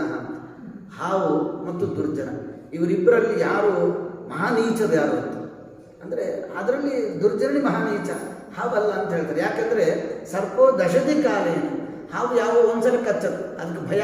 ಅವನಿಂದ ನನಗೇನು ಭಯ ಆಗುತ್ತೋ, ಹೊಡಿತಾನೋ, ನನ್ನ ಕೊಲ್ತಾನೇನೋ ಅಂಥೇಳಿ ಭಯದಿಂದ ಹೊಡೆಯುತ್ತೆ ಅಷ್ಟೇ ಹೊರತು ಸುಮ್ಮನೆ ಹೊಡೆಯೋದಿಲ್ಲ. ಅದು ದುರ್ಜನಸ್ತು ಪದೇ ಅಂದ್ಬಿಟ್ಟು, ದುರ್ಜನರು ಹಾಗಿಲ್ಲಂತ ಅವರೇ ಕಾಲು ಕೆರ್ಕೊಂಡು ಯುದ್ಧಕ್ಕೆ ಬರ್ತಾರೆ, ಜಗಳಕ್ಕೆ ಬರ್ತಾರೆ, ಕೆಟ್ಟದ್ದು ಮಾಡ್ತಾರೆ, ಮೇಲಿನ ಮೇಲೆ ಮಾಡ್ತಿರ್ತಾರೆ, ಒಂದ್ಸಲ ಮಾಡೋರಲ್ಲ ಅಂತ. ಹಾಗೆ ದುರ್ಜನರ ಸಹವಾಸ ನಾವು ಮಾಡಬಾರ್ದು, ಅವ್ರ ಮಾತು ಕೂಡ ಕೇಳಬಾರ್ದು. 2 ಇಂದ್ರ ರಾಹುನ ಮಾತು ಕೇಳಿಬಿಟ್ಟ, ಕೇಳಿದ ತಕ್ಷಣದಲ್ಲಿ ಹಿಂಗೆ ಎತ್ತೇ ಬಿಟ್ಟ, ವಜ್ರಾಯುಧ ತೆಗೆದು ಹಿಂಗೆ ಹೊಡೆದಂತ. ಯಾಕೆ ಎತ್ತಿ ಹೊಡೆದ, ಆಲೋಚನೆ ಯಾಕೆ ಮಾಡಿಲ್ಲ? ಸಹಸಾ ವಿಧದೀತನ ಕ್ರಿಯಾಂ ಅಂತ ಹೇಳಿದ್ರೆ ಯಾಕೆ ಮಾಡಿದಂದರೆ ಆ ಐಶ್ವರ್ಯದ ಮದ ಇತ್ತು ಆ ಸಂದರ್ಭದಲ್ಲಿ. ಐರಾವತ ಎಂಬ ದೊಡ್ಡ ಸಂಪತ್ತು ಅವನು ಇದ್ದದ್ದಕ್ಕೋಸ್ಕರವಾಗಿ ಅಲ್ಪ ಪ್ರಮಾಣದಲ್ಲಿ ತಾತ್ಕಾಲಿಕವಾಗಿ ಒಂದು ಅಹಂಕಾರ ನಿಮಿತ್ತಕವಾಗಿ ದುಷ್ಟರ ಮಾತು ಕೇಳುವ ಪ್ರಸಂಗ ಬಂತು. ಕೇಳಿದರೆ ವಜ್ರಾಯುಧ ಹಾಕಿದ. ಎಷ್ಟು ಸೂಕ್ಷ್ಮ ನೋಡಿ. ಹಾಕಿದ ತಕ್ಷಣ ಶಿಶುವಿಗೆ ತಗಲಿದ ತಕ್ಷಣ ಮಗು ಕೆಳಗೆ ಬಿದ್ದುಬಿಡುತ್ತೆ ಅಷ್ಟೇ. ಮಗು ಕೆಳಗೆ ಬಂದು ತಮ್ಮ ಉತ್ಪದಂತಂ ಹರಿಚಕ್ರ ಕಲ್ಪಂ ವಿಲೋಕ್ಯ ಲೋಕ ಸ ಕುತೂಹಲೋಭು ಸದ್ಯೋಸ್ಯ ಜಾತಸ್ಯ ಸುತೇಜ ಇದ್ರು ಯೋನೋ ಪ್ರಮೇಯಂ ಹಿ ಭವಿಷ್ಯತಿ ಇತಿ. ಅದೇನು ಆ ಮೇಲಿನ ಲೋಕದಲ್ಲಿದ್ದರೆ ಅಂತರಿಕ್ಷ ಲೋಕಾದಿಗಳಲ್ಲಿ ಕೆಲವರೆಲ್ಲ ದೇವರು ದಾನವರು ದೈತ್ಯರೆಲ್ಲ ಓಡಾಡ್ತಿದ್ರಂತ. ಆ ಲೋಕ ಅಂದರೆ ಆ ಮೇಲಿನ ಲೋಕದಲ್ಲಿ ಜನರಿಗೆಲ್ಲ ಬಹಳ ಆಶ್ಚರ್ಯ ಆಯ್ತಂತ. ಅಲ್ರಿ ಈ ಮಗು ಹುಟ್ಟಿದ ಕೂಡಲೇ ಇಷ್ಟು ಸಾಮರ್ಥ್ಯ ಹೊಂದಿದೆ, ಇನ್ನು ಇವನ ಒಳ್ಳೆ ಯೌವನಾವಸ್ಥೆಯಲ್ಲಿದ್ದಾಗ ಇನ್ನೆಷ್ಟು ಸಾಮರ್ಥ್ಯ ಇರಲಿಕ್ಕಿಲ್ಲ ಅಂಥೇಳಿ ಅಪ್ರಮೇಯಂ ಹಿ ಭವಿಷ್ಯತಿ ಅಂತೂ ವಾಯುದೇವರ ಶಕ್ತಿ ಅದು ಊಹಾತೀತ ಅಂತ. ಎಂದೂ ಕೂಡ ಇಷ್ಟೇ ಶಕ್ತಿ ಇದೆ ಅಂತೇಳಿ ತಿಳ್ಕೊಳ್ಳೋಕೆ ಸಾಧ್ಯ ಇಲ್ಲ. ಅಪ್ರಮೇಯಂ ಭವಿಷ್ಯತಿ ಇವನಃ ಒಳ್ಳೆ ಯುವಕನಾದಾಗ ಅವರ ಶಕ್ತಿಗೆ ಇಷ್ಟೇ ಅಂತ ಸೀಮಿತ ಅಂತ ಹೇಳಲಿಕ್ಕೆ ಬರೋದು. ಅಷ್ಟು ಶಕ್ತಿ ಉಳ್ಳವರು ಅಂಥೇಳಿ ಅಲ್ಲಿನ ಏನು ಅಂತರಿಕ್ಷ ಲೋಕದಲ್ಲಿದ್ದ ಜನರೆಲ್ಲ ಆ ಮಗುವಿನ ಬಗ್ಗೆ ತಿಳ್ಕೊಳ್ಳಿಕ್ಕೆ ಶುರು ಮಾಡಿದ್ರು. ತಮ್ಮ ಉತ್ಪತಂತಂ ಹರಿಚಕ್ರ ಕಲ್ಪಂ, ದೇವರ ಚಕ್ರ ಅದರ ಸುದರ್ಶನ ಚಕ್ರ ಅದು ಹೆಂಗೆ ಫಳ ಹೊಳಿತಾ ಇರ್ತಾರೆ, ಅಗ್ನಿ ಜ್ವಾಲೆ ಬಿಡ್ತಾ ಇರ್ತಾರೆ. ಹಾಗೆ ಹನುಮಂತ ದೇವರು ಕೂಡ ಆಕಾಶಕ್ಕೆ ಹಾರಿದಾಗ ಆ ಅವಸ್ಥೆಯಲ್ಲಿ ಶಿಶು ಅವಸ್ಥೆಯಲ್ಲಿ ಫಳ ಹೊಳಿತಾ ಇದ್ದಾರಂತೆ. ಸ್ವಾಭಾವಿಕವಾಗಿಯೇ ದೇವತೆಗಳಿಗೆ ಇದೆ ಅಂತಲ್ಲಿ ಅಂಥದ್ದು ದೇವತೋತ್ತಮರು ಇವರು. ಅಂದರೆ ವಾಯುದೇವರಿಗೆ ಎಷ್ಟು ಶಕ್ತಿ ಇರಬೇಕು, ಎಷ್ಟು ಸಾಮರ್ಥ್ಯ, ತೇಜಸ್ಸು. ಹಾಗಾಗಿ ಹರಿಚಕ್ರ ಕಲ್ಪಂ, ಭಗವಂತನ ಹರಿಯ ಏನು ಚಕ್ರ ಇದೆ ಆ ಚಕ್ರದಂತೆ ಅಂದ್ಬಿಟ್ರಷ್ಟೇ ಇದೆ. ಕಲ್ಪ ಅಂದರೆ ಇದೆ ನ್ಯೂನೋಪಮ. ಎಲ್ಲಿ ಭಗವಂತನ ಸುದರ್ಶನ ಚಕ್ರ ಹೌದಲ್ಲಿ ದೇವರಿಗೂ ದೇವರ ಆಯುಧಗಳಿಗೆ ಅಭೇದ ಇದೆ. ಭಗವಂತನ ತೇಜಸ್ಸಲ್ಲಿ ವಾಯುದೇವರ ತೇಜಸ್ಸಲ್ಲಿ ನ್ಯೂನೋಪಮ ಕೆಲವು ಕೊಡಬೇಕಾಗತ್ತೆ. ಇದೆಲ್ಲ ದೋಷ ಅಲ್ಲ ಅಷ್ಟೇ, ಗೊತ್ತಾಯ್ತಾರೆ. ಹಾಗಾಗಿ ಸದ್ಯೋಸ್ಯ ಜಾಸ್ತಿ ಸುದೇಶ ಈದೃಕ್ಕನ್ ಇಂತಹ ಶಕ್ತಿ ಅಂತ ಅದನ್ನೆಲ್ಲ ಅವರು ಗಮನಿಸಿದ್ದಾನೆ. ರಾಹುಸ್ತು ಶಕ್ರಂ ಶರಣಂ ಜಗಾಮ ಶಕ್ರೋಪಿ ವಜ್ರಂ ಶಿಶುವೇ ಮುಮೋಚ ಅನ್ಯಾಭಿಸಕ್ತ ಆಯನ ಧರ್ಮ ಬುದ್ಧಿ. ಎಷ್ಟು ಸೂಕ್ಷ್ಮ ಅಂತ ಇಲ್ಲೂ ಕೂಡ ಪಂಡಿತಾಚಾರ್ಯ ವ್ಯಾಖ್ಯಾನ ಕೌಶಲವನ್ನು ನೋಡಬೇಕು ನಿಜವಾಗಿ. ಅನ್ಯಾಭಿಸಕ್ತಾಯ ಅನ್ನೋದು ಚತುರ್ಥಿ ಏಕವಚನ, ಶಿಶವೇ ಅಂತ ಅನ್ನೋದು ಚತುರ್ಥಿ ಏಕವಚನ. ಹೀಗಾಗಿ ನಾವು ಶಿಶುವಿಗೆ ಅನ್ಯಾಭಿಸಕ್ತಾಯ ಅಂತ ವ್ಯಾಖ್ಯಾನ ಮಾಡಿದ್ರೆ ಒಂದು ರೀತಿ ಅರ್ಥ ಬರ್ತದೆ, ಇಂದ್ರದೇವರಿಗೆ ವ್ಯಾಖ್ಯಾನ ಮಾಡಿದರೆ ಒಂದು ರೀತಿ ಅರ್ಥ ಬರ್ತದೆ. ಅನ್ಯಾಭಿಸಕ್ತಾಯ ಅಂದರೆ ಅನ್ಯಮನಸ್ಕ ಅಂತ ಅರ್ಥ. ಅನ್ಯಮನಸ್ಕನಾಗಿದ್ದಕ್ಕಾಗಿ ಅವನಿಗೆ ಧರ್ಮ ಬುದ್ಧಿ ಬರಲಿಲ್ಲ. ಯಾರಿಗೆ? ಇಂದ್ರಗ. ಯಾಕಂದರೆ ರಾಹುವಿನ ಮಾತು ಕೇಳಿಬಿಟ್ರು. ಅನ್ಯ ಅಂದರೆ ಸಜ್ಜನರು ಬಿಟ್ಟವರು ಯಾರಿದೆ ಅವರೆಲ್ಲ ದುರ್ಜನರೆಲ್ಲ ಅನ್ಯರು ಅಂತ ತಿಳ್ಕೋಬೇಕು. ಈಗ ರಾಹು ದುರ್ಜನ, ಹೀಗಾಗಿ ಅನ್ಯಾಭಿಸಕ್ತ ರಾಹುವಿನ ಮಾತು ಕೇಳಿದ್ದಕ್ಕೋಸ್ಕರವಾಗಿ ಧರ್ಮ ಬುದ್ಧಿ.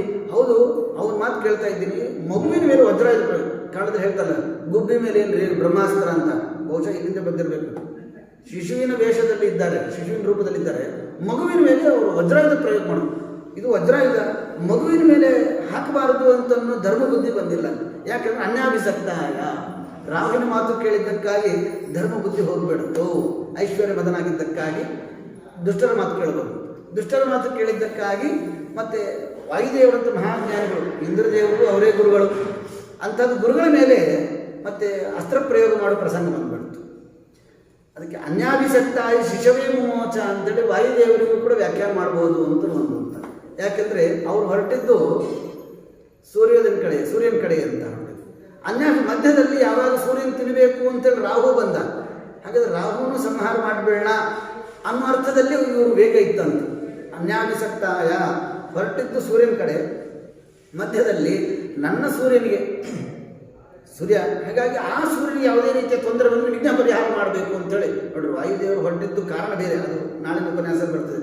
ಅಂತೂ ಒಂದು ಕೆಲಸ ಮಾಡುತ್ತಾ ಅದಕ್ಕೆ ಬಂದ ವಿಘ್ನವನ್ನು ಸಂಹಾರ ಮಾಡೋದು ಮತ್ತು ಪರಿಹಾರ ಮಾಡೋದು ವಾಯುದೇವ್ರ ಕೆಲಸ. ಒಂದೊಂದು ಸಂದರ್ಭ 2-3 ಕೆಲಸ ಮಾಡ್ತಾರೆ ವಾಯುದೇವ್ರ. ಮಹಾಮಹಿಮ ಇದು. ಶ್ರೀಮದಾಚಾರ್ಯ ಇದ್ದಾಗ ಒಂದೇ ಬಾರಿ 4 ಶಿಷ್ಯರ ಮೂಲಕ 4 ಗ್ರಂಥಗಳನ್ನು ಬರೆಸಿದರು. ಎಷ್ಟು ಜ್ಞಾನ ಇರಬೇಕು. ಮತ್ತು ಅದೇ ಮಾಡಿದ ಮೇಲೆ ಇದೇನು ದೊಡ್ಡದಲ್ಲ. ಹಾಗಾಗಿ ಅನ್ಯಾಭಿಸಕ್ತಾಯ ಶಿಶವೇ, ರಾಹುನ್ ಕೊಲ್ಲಿಗೆ ಹೊರಟಿದ್ದಾನೆ ಅಂತ ರಾಹು ಯಾವ ಕಂಪ್ಲೇಂಟ್ ಹೇಳಿದ. ಆವಾಗ ಶ್ರೀ ಹನುಮಂತ ದೇವರು ಮತ್ತು ರಾಹುನ್ ಕಡೆ ಹೊರಟಿದ್ದಾರೆ ಅಂತ ತಿಳ್ಕೊಂಡು ಶಿಶವೇ ಮುಮೋಚ ಅಂತ. ಹೀಗೆ ಇಬ್ಬರಿಗೂ ವ್ಯಾಖ್ಯಾನ ಮಾಡಿದ್ರು. ವ್ಯಾಖ್ಯಾನಕಾರರಾಗಿರ್ತಕ್ಕಂತಹ ಮತ್ತು ಗ್ರಂಥಕರ್ತೃಗಳು ಪಂಡಿತಾಚಾರ್ಯ ಮಹಿಮಾ ಇದೆ. ಎಷ್ಟು ಜ್ಞಾನ ಇರಬೇಕು, ವಾಯುದೇವರ ಎಷ್ಟು ಅನುಗ್ರಹ ಇರಬೇಕು ಅಂತ. ಹೀಗೆ ಪ್ರಮಾದ್ಯ ಸೃಜನೋಪಿ ನೂನಂ ಅವರೇ ಹೇಳ್ಬಿಡ್ತಾರೆ. ಹೀಗಾಗಿ ಕೆಲವು ಸಂದರ್ಭದಲ್ಲಿ ಪ್ರಮಾದವಶ ಅಕಸ್ಮಾತ್ ಆಕ್ಸಿಡೆಂಟ್ ಅಂತಲ್ಲ, ಹಾಗೆ ಸಜ್ಜನರು ಕೂಡ ಕೆಲವೊಂದು ದುಷ್ಟರ ಮಾತು ಕೇಳೋದನ್ನ ಹಾಳಾಗ್ಬಿಡ್ತಾರೆ. ಹಾಳಾಗೋದಂದ್ರೆ ಗೊತ್ತೇನು, ಸೋತ್ತಮರ ಅಪರಾಧಗಳನ್ನು ಮಾಡುವ ಒಂದು ಪ್ರಸಂಗವನ್ನು ಬರ್ತಂತ. ಅದಕ್ಕೆ ದೊಡ್ಡವರ ಸಹವಾಸ ಹೆಂಗೆ ಬಹಳ ಮುಖ್ಯವಾದದ್ದು, ದುಷ್ಟರ ಸಹವಾಸ ಬಿಡೋದು ಕೂಡ ಅಷ್ಟೇ ಮುಖ್ಯ ಅಂತ. ವಿಧಿ ಮಾಡೋದು ಎಷ್ಟು ಮುಖ್ಯನೋ ನಿಷೇಧವಾದನ್ನು ಬಿಡೋದು ಕೂಡ ಭಾಳ ಮುಖ್ಯವಾದ. ಇದು ನಮ್ಮ ಶಾಸ್ತ್ರ ಹೇಳ್ತದೆ, ಭಾಳ ಮುಖ್ಯ ಇದು. ನಾವು ಸರಿಯಾಗಿ ಕರೆಕ್ಟಾಗಿ ಸಂಧಾನ ಮಾಡ್ತಾ ಇದ್ದೀವಿ ರೀ, ಸರಿಯಾಗಿ ದೇವ್ರ ಪೂಜೆ ಮಾಡ್ತೀವಿ, ಏಕಾದಶಿ ಮಾಡ್ತೀವಿ, ಭಾಗವತ್ ಮಾಡ್ತೀವಿ, ಈರುಳ್ಳಿ ತಿಂತೀವಿ, ಹೆಂಗಿರುತ್ತದು? ನೀವು ಹೇಳಿದ್ದೆಲ್ಲ ಮಾಡಿ ನೋಡ್ರಿ ಸರ್, ಇಡೀ ದಿನದಲ್ಲಿ ಏನು ಹೇಳ್ತೀವಿ ಎಲ್ಲ ಮಾಡ್ಕೊಂಬಂದ್ರು ನೋಡ್ರಿ, ಯಾವುದೂ ಬಿಟ್ಟಿಲ್ಲ ಅಂತ. ನಿಷಿದ್ಧ ಅದಕ್ಕೇನು ಕೇಳಬೇಡ, ಅದನ್ನು ಮಾಡ್ತೀವಿ ಇದನ್ನು ಮಾಡ್ತೀವಿ, ನಮ್ಗೆ ಎರಡೂ ಬೇಕು ರೀ ಅಂದ್ಬಿಟ್ರೆ ಹೆಂಗಿರುತ್ತೆ. ಹಾಗೆ ದುರ್ಜನರ ಸಹವಾಸನ ಬಿಡಬೇಕು, ಸಜ್ಜನರ ಸಹವಾಸನ ಮಾಡಬೇಕು. ಪ್ರಮಾದ್ಯ ಸುಜನೋಪಿ ನೂನಂ, ಸಜ್ಜನರಿಗೆ ಕೆಲವು ಸಂದರ್ಭದಲ್ಲಿ ಬರುತ್ತೆ ಅಂತ ಹೇಳಿದ ಮೇಲೆ ಹೀಗೆ ನಿಸ್ತಾಡಿತೋಸು ನಿಶಿತೇನತೇನ ಶೈಲೇಂದ್ರ ಸಂಕೇತ ಶಿಶುಪ್ರಪಾತ ಪ್ರಾಣಾಧಿನಾಥ ಪ್ರಪಯಾತ್ ಸ್ವಪೋತ ಜಗ್ರಾಹ ಕುಪಿಂ ಕುಲಿಶ ಆಯುಧಾಯ. ಯಾವಾಗ ಇಂದ್ರದೇವರು ಹೊಡೆದ್ರು ಏನು ತಗಲ್ತು, ಅವ್ರಿಗೇನಾಗಿಲ್ಲ, ಸೀದಾ ಕೆಳಗೆ ಬೀಳಿಗೆ ಬಂದರು ಅಷ್ಟೇ. ಆ ಬೀಳಬೇಕಾದ್ರೆ ತಕ್ಷಣದಲ್ಲಿ ವಾಯುದೇವರು ಆ ಮಗುವನ್ನು ಹಿಡ್ಕೊಳ್ತಾರೆ, ಕೂತ್ಕೊಂಡು ಹಿಂಗೆ ನೋಡ್ತಾರೆ ಸಿಟ್ಟಿನಿಂದ. ಇಂದ್ರದೇವರು ಏನು ಬುದ್ಧಿ ಇಲ್ಲೇನೋ, ದೇವರು ಒಂದು ಒಳ್ಳೆ ಶಕ್ತಿ ಕೊಟ್ಟಿದ್ದಾನೆ, ಸಾಮರ್ಥ್ಯ ಅಧಿಕಾರ ಕೊಟ್ಟಾನ ಅಂಥೇಳಿ ಯಾರ ಮೇಲೆ ಯಾರಿಗಾದ್ರೂ ತೋರಿಸಕ್ಕೆ ಬರ್ತೇನೆ, ಮಗು ಅದು ಶಿಶು, ಹೀಗಾಗಿ ಅದು ನನ್ನ ಶಿಶು, ಈಗ ನನ್ನ ಮೇಲೆ ಅಸ್ತ್ರ ಪ್ರಯೋಗ ಮಾಡ್ತೀಯಾ, ಆ ಒಂದು ಕೋಪವನ್ನು ತೋರಿಸುವ ರೂಪದಲ್ಲಿ ಇಂದ್ರನ ಕಡೆ ನೋಡ್ತಾರೆ. ಪ್ರಾಣಾಧಿನಾಥ ಪ್ರಭಯ ಸ್ವಪೋತಂ ಜಗ್ರಾಹ ಕುಪ್ಯಂ ಪುರುಷಾಯುಧಾಯ ತೇನಾಗಸ ಪ್ರಾಣಗತೋ ಸ್ವಕೋಪೆ ಚೇತುರ್ನ ಲೋಕ ಶಿವಶಕ್ರ ಮುಖ್ಯ. ಯಾವಾಗ ವಾಯುದೇವರಿಗೇನೆ ಸ್ವಲ್ಪ ಸಿಟ್ಟು ಬಂತು, ಸಿಟ್ಟು ಮಾಡಿದರು, ಆ ಸಂದರ್ಭದಲ್ಲಿ ವ್ಯಕ್ತ ಮಾಡಿದರು. ಏನು ರುದ್ರಾದಿ ದೇವತೆ ಎಲ್ಲರೂ ಕೂಡ ಗಡಗಡ ನಳಗ ಶುರು ಮಾಡಿದ್ರು ಅಂತ. ಪ್ರಾಣಂಬಿನ ಪ್ರಾಣಿಷು ನಾಸ್ತಿ ಚೇಷ್ಟ ಶ್ರೇಷ್ಠಾಪರಾಧಾಹಿ ಫಲಂತಿ ಸದ್ಯ. ಅದಕ್ಕೆ ಅವರೇ ಪ್ರಾಣ ಕೊಡೋರು. ಇವತ್ತು ನಾವು ಬದುಕಿದ್ದೀವಿ, ಚೇಷ್ಟಾದಿಗಳು ಆಗ್ತಾ ಇದೆ ಅಂದರೆ ಅದು ವಾಯುದೇವರಿಂದನೇ ಆಗ್ತಾ ಇದೆ. ಹೀಗಾಗಿ ಅವರಿಗೇನೇ ದ್ರೋಹ ಮಾಡಿದರೆ ನಮ್ಮಲ್ಲಿ ಏನು ಉಳಿಯೋದೇ ಇಲ್ಲ, ಅಷ್ಟೇ ಚೇಷ್ಟಾದಿ ಇಲ್ಲ, ಯಾವ ಇಂದ್ರಿಯ ವ್ಯಾಪಾರ ಇಲ್ಲ, ಮನ ಪ್ರೇರಣೆ ಇಲ್ಲ, ಎಲ್ಲ ನಿಂತು ಹೋಗ್ಲಿಕ್ಕಾಗ್ತದೆ. ಅದಷ್ಟೇ ಅಲ್ಲ, ದೇವತೆಗಳಿಗೆಲ್ಲ ದುಃಖ ಆಗಿದ್ದಷ್ಟೇ ಅಲ್ಲದೆ ಇನ್ನೂ ಕೆಲವು ಅನರ್ಥಗಳಾಯ್ತು. ಬಹಳ ಮುಖ್ಯವಾದದ್ದು ನಿಜವಾಗಿ. ಯಾಕಂದರೆ ಇವತ್ತು ಯಜ್ಞಾಭಿಮಾನಿಗಳು, ಯಜ್ಞ ಯಾರು, ಅದಕ್ಕೆ ಅಭಿಮಾನ ದೇವತೆಗಳು ಯಾರು? ಸಾಕ್ಷಾತ್ ಭಾರತೀ ದೇವರಿದ್ದಾರೆ, ವಾಯುದೇವರಿದ್ದಾರೆ, ಭಾರತೀ ದೇವರು, ಮಹಾಲಕ್ಷ್ಮೀ ದೇವರು ಅವರಲ್ಲೇ ಇದ್ದಾರೆ, ಇಲ್ಲಂದಿಲ್ಲ. ಆದರೆ ಜೀವರಲ್ಲಿ ವಿಚಾರ ಮಾಡಿದಾಗ ವಾಯುದೇವರೇ ಮತ್ತು ಯಜ್ಞಾಭಿಮಾನಿ ದೇವತೆಗಳು, ಭಾರತೀ ಮುಖ್ಯ ಪ್ರಾಣದೇವರು. ಅದಕ್ಕೆ ಯಾವಾಗ ಹನುಮಂತ ದೇವರಿಗೆ ಇವರು ಆ ರೀತಿಯಾಗಿ ದ್ರೋಹ ಮಾಡಿದ್ರು, ವಿರೋಧ ಆಯಿತು, ಆ ಬಗ್ಗೆ ಎಷ್ಟೋ ಕೆಲವು ಕರ್ಮಗಳೇ ನಿಂತು ಹೋಗ್ಬಿಡ್ತದೆ ಭೂಲೋಕದಲ್ಲಿ, ಎಷ್ಟೋ ಕರ್ಮಗಳು. ಅದರಲ್ಲಿ ಪ್ರಧಾನವಾದದ್ದು ಯಜ್ಞ. ವೇದ ಹೇಳ್ತಾರೆ, ಯಜ್ಞೇನ ಯಜ್ಞಮಯದಂತ ದೇವಾ ತಾನಿ ಧರ್ಮಾಣಿ ಪ್ರಥಮಾನ್ಯಾಸಂ. ಎಲ್ಲ ಕರ್ಮಗಳಲ್ಲಿ ಅತಿ ಪ್ರಧಾನವಾದದ್ದು ಯಾವುದು ಅಂದರೆ ಯಜ್ಞ ಅಂತ, ಭಗವಂತನ ಅತಿ ಪ್ರೀತಿಕರವಾದದ್ದು. ಆ ಯಜ್ಞದಲ್ಲಿ ಮತ್ತೆ ವಿಭಾಗ ಮಾಡ್ತಾರೆ. ಕೃಷ್ಣ ಗೀತೆ ಹೇಳ್ತಲ್ಲ, ದ್ರವ್ಯ ಯಜ್ಞಾಸ್ತಪೋ ಯಜ್ಞ ಯೋಗ ಯಜ್ಞಾಸ್ತತಾಪರೆ ಸ್ವಾಧ್ಯಾಯ ಜ್ಞಾನ ಯಜ್ಞಾಂಶ ಯಥೇ ಸಂಶಿತ ವ್ರತ ವಿಭಾಗ ಮಾಡಿದ್ರು. ನಿಮಗೆ ಒಬ್ಬ ವರ್ಣಾಶ್ರಮಕ್ಕೂ ಒಬ್ಬೊಬ್ಬ ಅಧಿಕಾರಿಗಳು ಒಂದೊಂದು ಯಜ್ಞ ಅಂತ ಹೇಳ್ತಾ ಹೋದ್ರು. ಅಂತೂ ಎಲ್ಲರೂ ಯಜ್ಞ ಮಾಡಬೇಕು ಅಂತಾಯ್ತು. ಅಂತೂ ಯಜ್ಞ ಅನ್ನೋದೇ ಪ್ರಧಾನವಾದ ಧರ್ಮ, ಅದು ನಿಂತು ಹೋಗ್ಬಿಡ್ತಂತೆ. ಯಾವಾಗ ಮುಖ್ಯ ಪ್ರಾಣ ದೇವರಿಗೆ ಸಿಟ್ಟು ಬಂತು, ಆವಾಗ ಯಜ್ಞೋ ನವೈ ಅಧ್ಯಯನಂ ಸ ಧರ್ಮ, ಯಜ್ಞನೇ ನಿಂತು ಹೋಗ್ಬಿಡ್ತಂತೆ. ಪುರೋಹಿತರೆಲ್ಲ ಮಂತ್ರ ಬಾಯಿ ಆಡಿಸ್ಬೇಕಂತ ಮಂತ್ರನೇ ಹೊರಗೆ ಬರ್ತಾ ಇಲ್ಲ. ಅಷ್ಟೇ ವಯಸ್ಸಾದ್ಮೇಲೆ ಪೂರ್ಣ ಇನ್ನೇನು ಈಗಲೂ ಇನ್ಯಾವಾಗಲೂ ಅಂತಿರ್ತಾರಲ್ಲ, ಅಂತಿರ್ತಾರೆ. ಮಕ್ಳಿಗೆ ಏನೋ ಕರೀತಾರೆ, ಅಲ್ಲಿ ಆಗ್ತಿದೆ ಇಲ್ಲ ಆಗ್ತಿದೆ ಅಂತ ಹೇಳಬೇಕು ಅಂತ ಹೊಡ್ತಾರೆ, ಹಿಂಗೆ ಅಂತಿರ್ತಾರೆ. ಅವ್ರು ಕೇಳ್ತಾರೆ, ಏನೋ ಜೋರು ಹೇಳು ಅಂತಿರ್ತಾರೆ. ನೀವು ಓದಿರ್ತಿರ್ತಾರೆ, ಅಲ್ಲಿ ಏನು ಕೇಳಿಸ್ತಾರೆ. ಹಂಗಾಗ್ಬಿಡ್ತಂತೆ. ಯಜ್ಞ ಮಾಡಬೇಕು ಅಂತ ಮಂತ್ರ ಹೇಳಬೇಕು, ಮಂತ್ರ ಹೊರಗೆ ಬರ್ತಾ ಇಲ್ಲ, ಯಜ್ಞನೇ ನಿಂತೋಗ್ಬಿಡ್ತು. ನೈವ ಅಧ್ಯಯನ ಪಾಠ ಪ್ರವಚನಗಳೇ ನಿಂತೋಗ್ಬಿಡ್ತದೆ. ಅಂತೂ ನಮಗೆ ಇಲ್ಲಿ ಸೂಕ್ಷ್ಮ ತತ್ವ ಹೇಳ್ತಾರೆ. ಇವತ್ತು ನಮ್ಗೆ ಎಲ್ಲಾದರೂ ಪಾಠ ಪ್ರವಚನ ಆಗ್ತಾ ಇದ್ದರೆ ಅಲ್ಲಿ ವಾಯುದೇವರ ಅನುಗ್ರಹ ಇದೆ ಅಂತ ಅರ್ಥ. ಅದೇ ಎಷ್ಟು ಸೂಕ್ಷ್ಮವಾಗಿ ಇಲ್ಲಿ ರಾಮಾಯಣದಲ್ಲಿ ತಿಳಿಸ್ಕೊಡ್ತಾರೆ. ಒಂದು ಯಜ್ಞ ನಡೆದಿದೆ ಅಂದರೆ ಅಲ್ಲಿ ವಾಯುದೇವರ ಅನುಗ್ರಹ ಇದ್ರೇನೇ ಆಗತ್ತೆ, ಇಲ್ಲಂದ್ರೆ ಸಾಧ್ಯ ಇಲ್ಲ ಅಂತ. ಅಧ್ಯಯನ ನಡೆದಿದೆ ಅಂದರೆ ವಾಯುದೇವರ ಅನುಗ್ರಹ ಇದೆ ಅಂತಾರೆ. ಅಧ್ಯಾಪನ ಇದೆ ಅಂದರೆ ವಾಯುದೇವರ ಅನುಗ್ರಹ ಅಂತಾರೆ, ಇಲ್ಲಂದ್ರೆ ಸಾಧ್ಯನೇ ಇಲ್ಲ. ಹೀಗೆ ಕಾರ್ಯಾನುಮಾನ ಅಷ್ಟೇ ಇವೆಲ್ಲ. ನ ಧರ್ಮ, ಧರ್ಮನೇ ನಿಂತು ಹೋಗ್ಬಿಡ್ತಂತೆ ಅಲ್ರಿ. ಇದು ಧರ್ಮ ಅನ್ನೋದು ಇದು ಕಾಮನ್ ವರ್ಡ್, ಇದು ಧರ್ಮ ಅನ್ನೋದು ಕಾಮನ್ ವರ್ಡ್. ಹಾಗೆ ಇಲ್ಲಿ ಧರ್ಮ ಅಂದರೆ ಏನು ಅಂತ ಅದಕ್ಕೆ ಭಾಗವತದಲ್ಲಿ ವ್ಯಾಖ್ಯಾನ ಮಾಡ್ತಾರೆ. ಅದಕ್ಕೆ ಭಾಗವತ ಸರಿಯಾಗಿ ಕೇಳಬೇಕು. ಇಡೀ ರಾಮಾಯಣ ಮಹಾಭಾರತಾದಿಗಳ ಎಲ್ಲ ಸಾರಭೂತವಾದದ್ದಾದ್ದರಿಂದ ಒಂದು ಭಾಗವತ ಕೇಳೋದು ಎಲ್ಲನೂ ಕೇಳಿದಂತ. ದಶಮಸ್ಕಂದ ಭಾಗವತ ಪೂರ್ವಾರ್ಧದಲ್ಲಿ ಬರ್ತದೆ, ನಾಗಪತ್ನಿಯರು ಮಾಡುವ ಸ್ತೋತ್ರದಲ್ಲಿ ಬರ್ತದೆ. ಅಲ್ಲಿ ಧರ್ಮ ಅಂತ ಹೇಳಿದ್ರೆ ಭೂದಾನಾದಿ ಲಕ್ಷಣೋ ಧರ್ಮ ಅಂತ ಹೇಳಿದ್ದಾರೆ. ಅಲ್ಲಿ ಧರ್ಮ ಶಬ್ದಕ್ಕೆ ವ್ಯಾಖ್ಯಾನ ಮಾಡಿದಾಗ ಧರ್ಮ ಅಂದರೆ ಭೂದಾನ, ದಾನನೇ ನಿಂತೋಗ್ಬಿಡುತ್ತಂತ. ಯಜ್ಞ ನಿಂತೋಯ್ತು, ಅಧ್ಯಯನ ನಿಂತೋಯ್ತು, ದಾನ ರೂಪವಾದ ಧರ್ಮ ನಿಂತೋಗ್ಬಿಡುತ್ತಂತ. ಯಾರಿಗೆ ದಾನ ಕೊಡಬೇಕು ಅಂದರೆ ಮನಸ್ಸಿಗೆ ನಾಳೆ ಕೊಟ್ಬಿಡ್ರಿ, ನಾಡದ್ದು ಕೊಟ್ಬಿಡೋಣ, ಈ ರೀತಿಯಾಗಿ ಮನಸ್ಸು ಚಂಚಲ ಆಗಿಬಿಡುತ್ತಂತ. ಈಗ ದಾನ ನಿಂತೋಗಿ ದಾನ ರೂಪವಾದ ಧರ್ಮನೇ ನಿಂತೋಗ್ಬಿಡುತ್ತೆ. ಉಚ್ಛ್ವಾಸ ನಿಶ್ವಾಸ ವಿಧಿ, ಶ್ವಾಸೋಚ್ಛ್ವಾಸನೇ ನಿಂತೋಗ್ಬಿಡುತ್ತೆ ಕೆಲವರಿಗಂತ. ಅಂಥವರು ಯೋಗ್ಯತಾನುಸಾರ ಏನು ತಿಳ್ಕೊಬೇಡ್ರಿ, ಮತ್ತು ಎಲ್ಲರೂ ಒಂದೇನು ತಿಳ್ಕೊಬೇಡ್ರಿ. ಹಾಗಾಗಿ ಅತೀ ಅಧಮನಾಗಿದ್ದ ಉಸಿರಾಟ ನಿಂತೋಗ್ಬಿಟ್ಟು ಅಷ್ಟೇ, ಕೋಮಕ್ಕೆ ಹೋಗ್ಬಿಟ್ಟ ಅಂತ ಅವನು ಅಷ್ಟೇ ನಿಂತೋಗ್ಬಿಟ್ಟು. ಉಚ್ಛ್ವಾಸ ನಿಶ್ವಾಸಗಳು ಪ್ರಾಣಾಯಾಮ ಮಾಡೋಕ್ಕಂತ ಕೂಡ್ತಾನೆ ಏನಿಲ್ಲ ಇಲ್ಲ ಅಲ್ಲಿ. ಹೀಗಾಗಿ ಉಚ್ಛ್ವಾಸ ನಿಶ್ವಾಸ ವಿಧಿ ಕೂತನ್ಯ ದೊಡ್ಡ ದೊಡ್ಡ ಯಜ್ಞಾಗಾದಿಗಳು ಆ ಜ್ಞಾನನೇ ನಿಂತಂದ್ರೆ ಇದೇ ಶ್ವಾಸೋಚ್ಛ್ವಾಸರೇ ಅಂತ ಇಲ್ಲಿ ತಾರತಮ್ಯ ಹೇಳ್ತಾರೆ. ಶ್ವಾಸೋಚ್ಛ್ವಾಸಕ್ಕಿಂತಲೂ ಅಧ್ಯಯನ ಬಹಳ ದೊಡ್ಡದು ಅನ್ನೋದನ್ನು ನಮಗೆ ತಿಳಿಸ್ಕೊಡ್ತಾರೆ. ಯಜ್ಞೋ ನಾವೈ ಅಧ್ಯಯನಂನ ಧರ್ಮ ನಾವು ಉಚ್ಛ್ವಾಸ ನಿಶ್ವಾಸ ವಿಧಿ ಕುತೋ ಅನ್ಯ ಅಂತಂದು ಇದೇ ಇಲ್ಲ ಅಂದಮೇಲೆ ಇನ್ನು ಸಣ್ಣ ಪುಟ್ಟದ್ದೇನ್ರಿ ಅವೆಲ್ಲ ಪೂರ್ಣ ನಿಂತೋಗ್ಬಿಟ್ಟು ಅಷ್ಟೇ ಡೆಡ್ ಆಗಿಬಿಡ್ತು ಅಂದ್ಬಿಟ್ಟು. ಅಂತೂ ಪ್ರತಿಯೊಂದು ಕರ್ಮಗಳಿಗೂ ಅದರ ಹಿನ್ನೆಲೆಯಲ್ಲಿ ವಾಯುದೇವರ ಅನುಗ್ರಹ ಇರುತ್ತೆ ಅನ್ನೋದನ್ನು ನಾವು ಈ ಶ್ಲೋಕದಿಂದ ನಾವು ತಿಳ್ಕೋಬೇಕು. ವಾಯುದೇವರು ಭಾರತೀ ದೇವರ ಪೂರ್ಣಾನುಗ್ರಹ ಇದ್ರೇ ಪ್ರತಿಯೊಂದು ಕರ್ಮಗಳು ಅಥವಾ ಅನ್ಯ ಅಂದ್ಬಿಟ್ಟು ಯಾವುದೇ ಸಣ್ಣ ಪುಟ್ಟ ಆಸನ ಇರ್ಬೋದು, ಪ್ರಾಣಾಯಾಮ ಇರ್ಬೋದು, ಇನ್ಯಾವುದೇ ಇರ್ಬೋದು, ಪಾರಾಯಣಾದಿಗಳು ಪ್ರತಿಯೊಂದು ಸಣ್ಣ ಕರ್ಮವೂ ಕೂಡ ಅದು ನಡಿಬೇಕು ಅಂದರೆ ಅದು ದೇವರ ಅನುಗ್ರಹ ಅಂತ ಬೇಕು ಅಂತ ಹೇಳ್ತಾರೆ. ಲೋಕಪ್ರಣೇಯೋ ಕುರಿತೇನ ಲೋಕೆ ಪ್ರಜಾ ಶರಣಂ ಪ್ರಜಗ್ಮುಹು. ಹೀಗೆ ಈ ರೀತಿಯಾಗಿ ಲೋಕದಲ್ಲೆಲ್ಲ ಅಲ್ಲೋಲ ಕಲ್ಲೋಲ ಆಗ್ಬಿಡುತ್ತೆ. ಏನು ಕೆಲಸನೇ ಮಾಡಲಿಕ್ಕೆ ಆಗ್ತಾ ಇಲ್ಲ, ಮನಸ್ಸಿನಿಂದಾಗಲಿ ದೈಹಿಕವಾಗಿ ಇಂದ್ರಿಯಗಳಿಂದ ಎಲ್ಲ ನಿಂತೋತು. ಆವಾಗ ಅವರೆಲ್ಲರೂ ಏನೋ ಆಗ್ಬಿಟ್ಟಿದೆ ಏನಾಗ್ತಾಯಿದೆ ಯಾರಿಗೂ ಗೊತ್ತಾಗ್ತಾ ಇದೆ. ಸರಿ, ಹಾಗಾದರೆ ಬ್ರಹ್ಮದೇವರನ್ನು ಕೇಳ್ಕೊಂಡು, ಯಾಕಂದ್ರೆ ಸೃಷ್ಟಿ ಮಾಡಿದವರೇ ಬ್ರಹ್ಮದೇವರು. ಹಾಗಾಗಿ ಬ್ರಹ್ಮದೇವರನ್ನ ಮೊರೆ ಹೊಕ್ಕರೆ ಇದೆಲ್ಲ ಸರಿ ಹೋಗ್ಬಿಡ್ತದೆ. ಅವರೇ ವಾಯುದೇವರು ಇನ್ನೊಂದು ರೂಪ. ಆದ್ದರಿಂದ ಮುಂದೆ ಬ್ರಹ್ಮದೇವರಾಗಿ ಬಂದಿರತಕ್ಕಂಥವ್ರು. ಆದ್ದರಿಂದ ಪ್ರಜೆಗಳೆಲ್ಲ ಬ್ರಹ್ಮದೇವರ ಕುರಿತು ಮೊರೆ ಹೋಗ್ತಾರೆ, ಬ್ರಹ್ಮದೇವರು ಸ್ತೋತ್ರ ಮಾಡ್ತಾರೆ. ಆ ಬ್ರಹ್ಮದೇವರು ಕೆಳಗೆ ಬಂದು ಅವರು ಒಂದು ಸ್ವಲ್ಪ ಸಿಟ್ಟು ಮಾಡಿದಂತೆ ಮಾಡ್ತಾರೆ. ಅವರು ಕೂಡ ಬ್ರಹ್ಮದೇವರಿಗೆ ಸಿಟ್ಟೇ ಇಲ್ಲ, ಹೌದೇ ಇಲ್ಲ. ಅಜ್ಞಾನಂತ ಚತುರ್ವಾರಂ ದ್ವಿವಾರಂ ಯಾವಾಗೋ ಕೆಲವು ಸಂದರ್ಭ ಅಷ್ಟೇ, ಅದು ಭಗವಂತನ ಪ್ರೀತಿಗಾಗಿ ಮಾಡಿದಂತೆ. ಇವೆಲ್ಲ ಸಿಟ್ಟೇ ಇಲ್ಲ ಇವೆಲ್ಲ. ಆದರೂ ಕೂಡ ಬ್ರಹ್ಮಾತ ಕಿಂಚಿತ್ ಕುಪಿತೋಬ ಭಾಷೆ ಸ್ವಲ್ಪ ಸಿಟ್ಟು ಮಾಡೋದಂಗೆ ಮಾಡಿ. ಯಾಕಂದ್ರೆ ದೊಡ್ಡವ್ರು ವಿರೋಧ ಮಾಡ್ತಾ ಇದ್ದೀರಿ, ಬುದ್ಧಿಯಲ್ಲೇನು ಅಂತ ಸ್ವಲ್ಪ ಸಿಟ್ಟು ಮಾಡೋದು ಅಷ್ಟೇ ಇದೆ. ಹಾಗೆ ಸ್ವಲ್ಪ ಸಿಟ್ಟು ಮಾಡಿದಂತೆ ಮಾಡಿ ಬ್ರಹ್ಮದೇವರು ಅವರಿಗೆಲ್ಲರಿಗೂ ಕೂಡ ಉಪದೇಶವನ್ನು ಮಾಡ್ತಾರೆ. ಅದನ್ನು ನಾಳೆ ದಿವಸ ಶ್ರವಣ ಮಾಡಿ ಅಂತ ಹೇಳ್ತಾರೆ.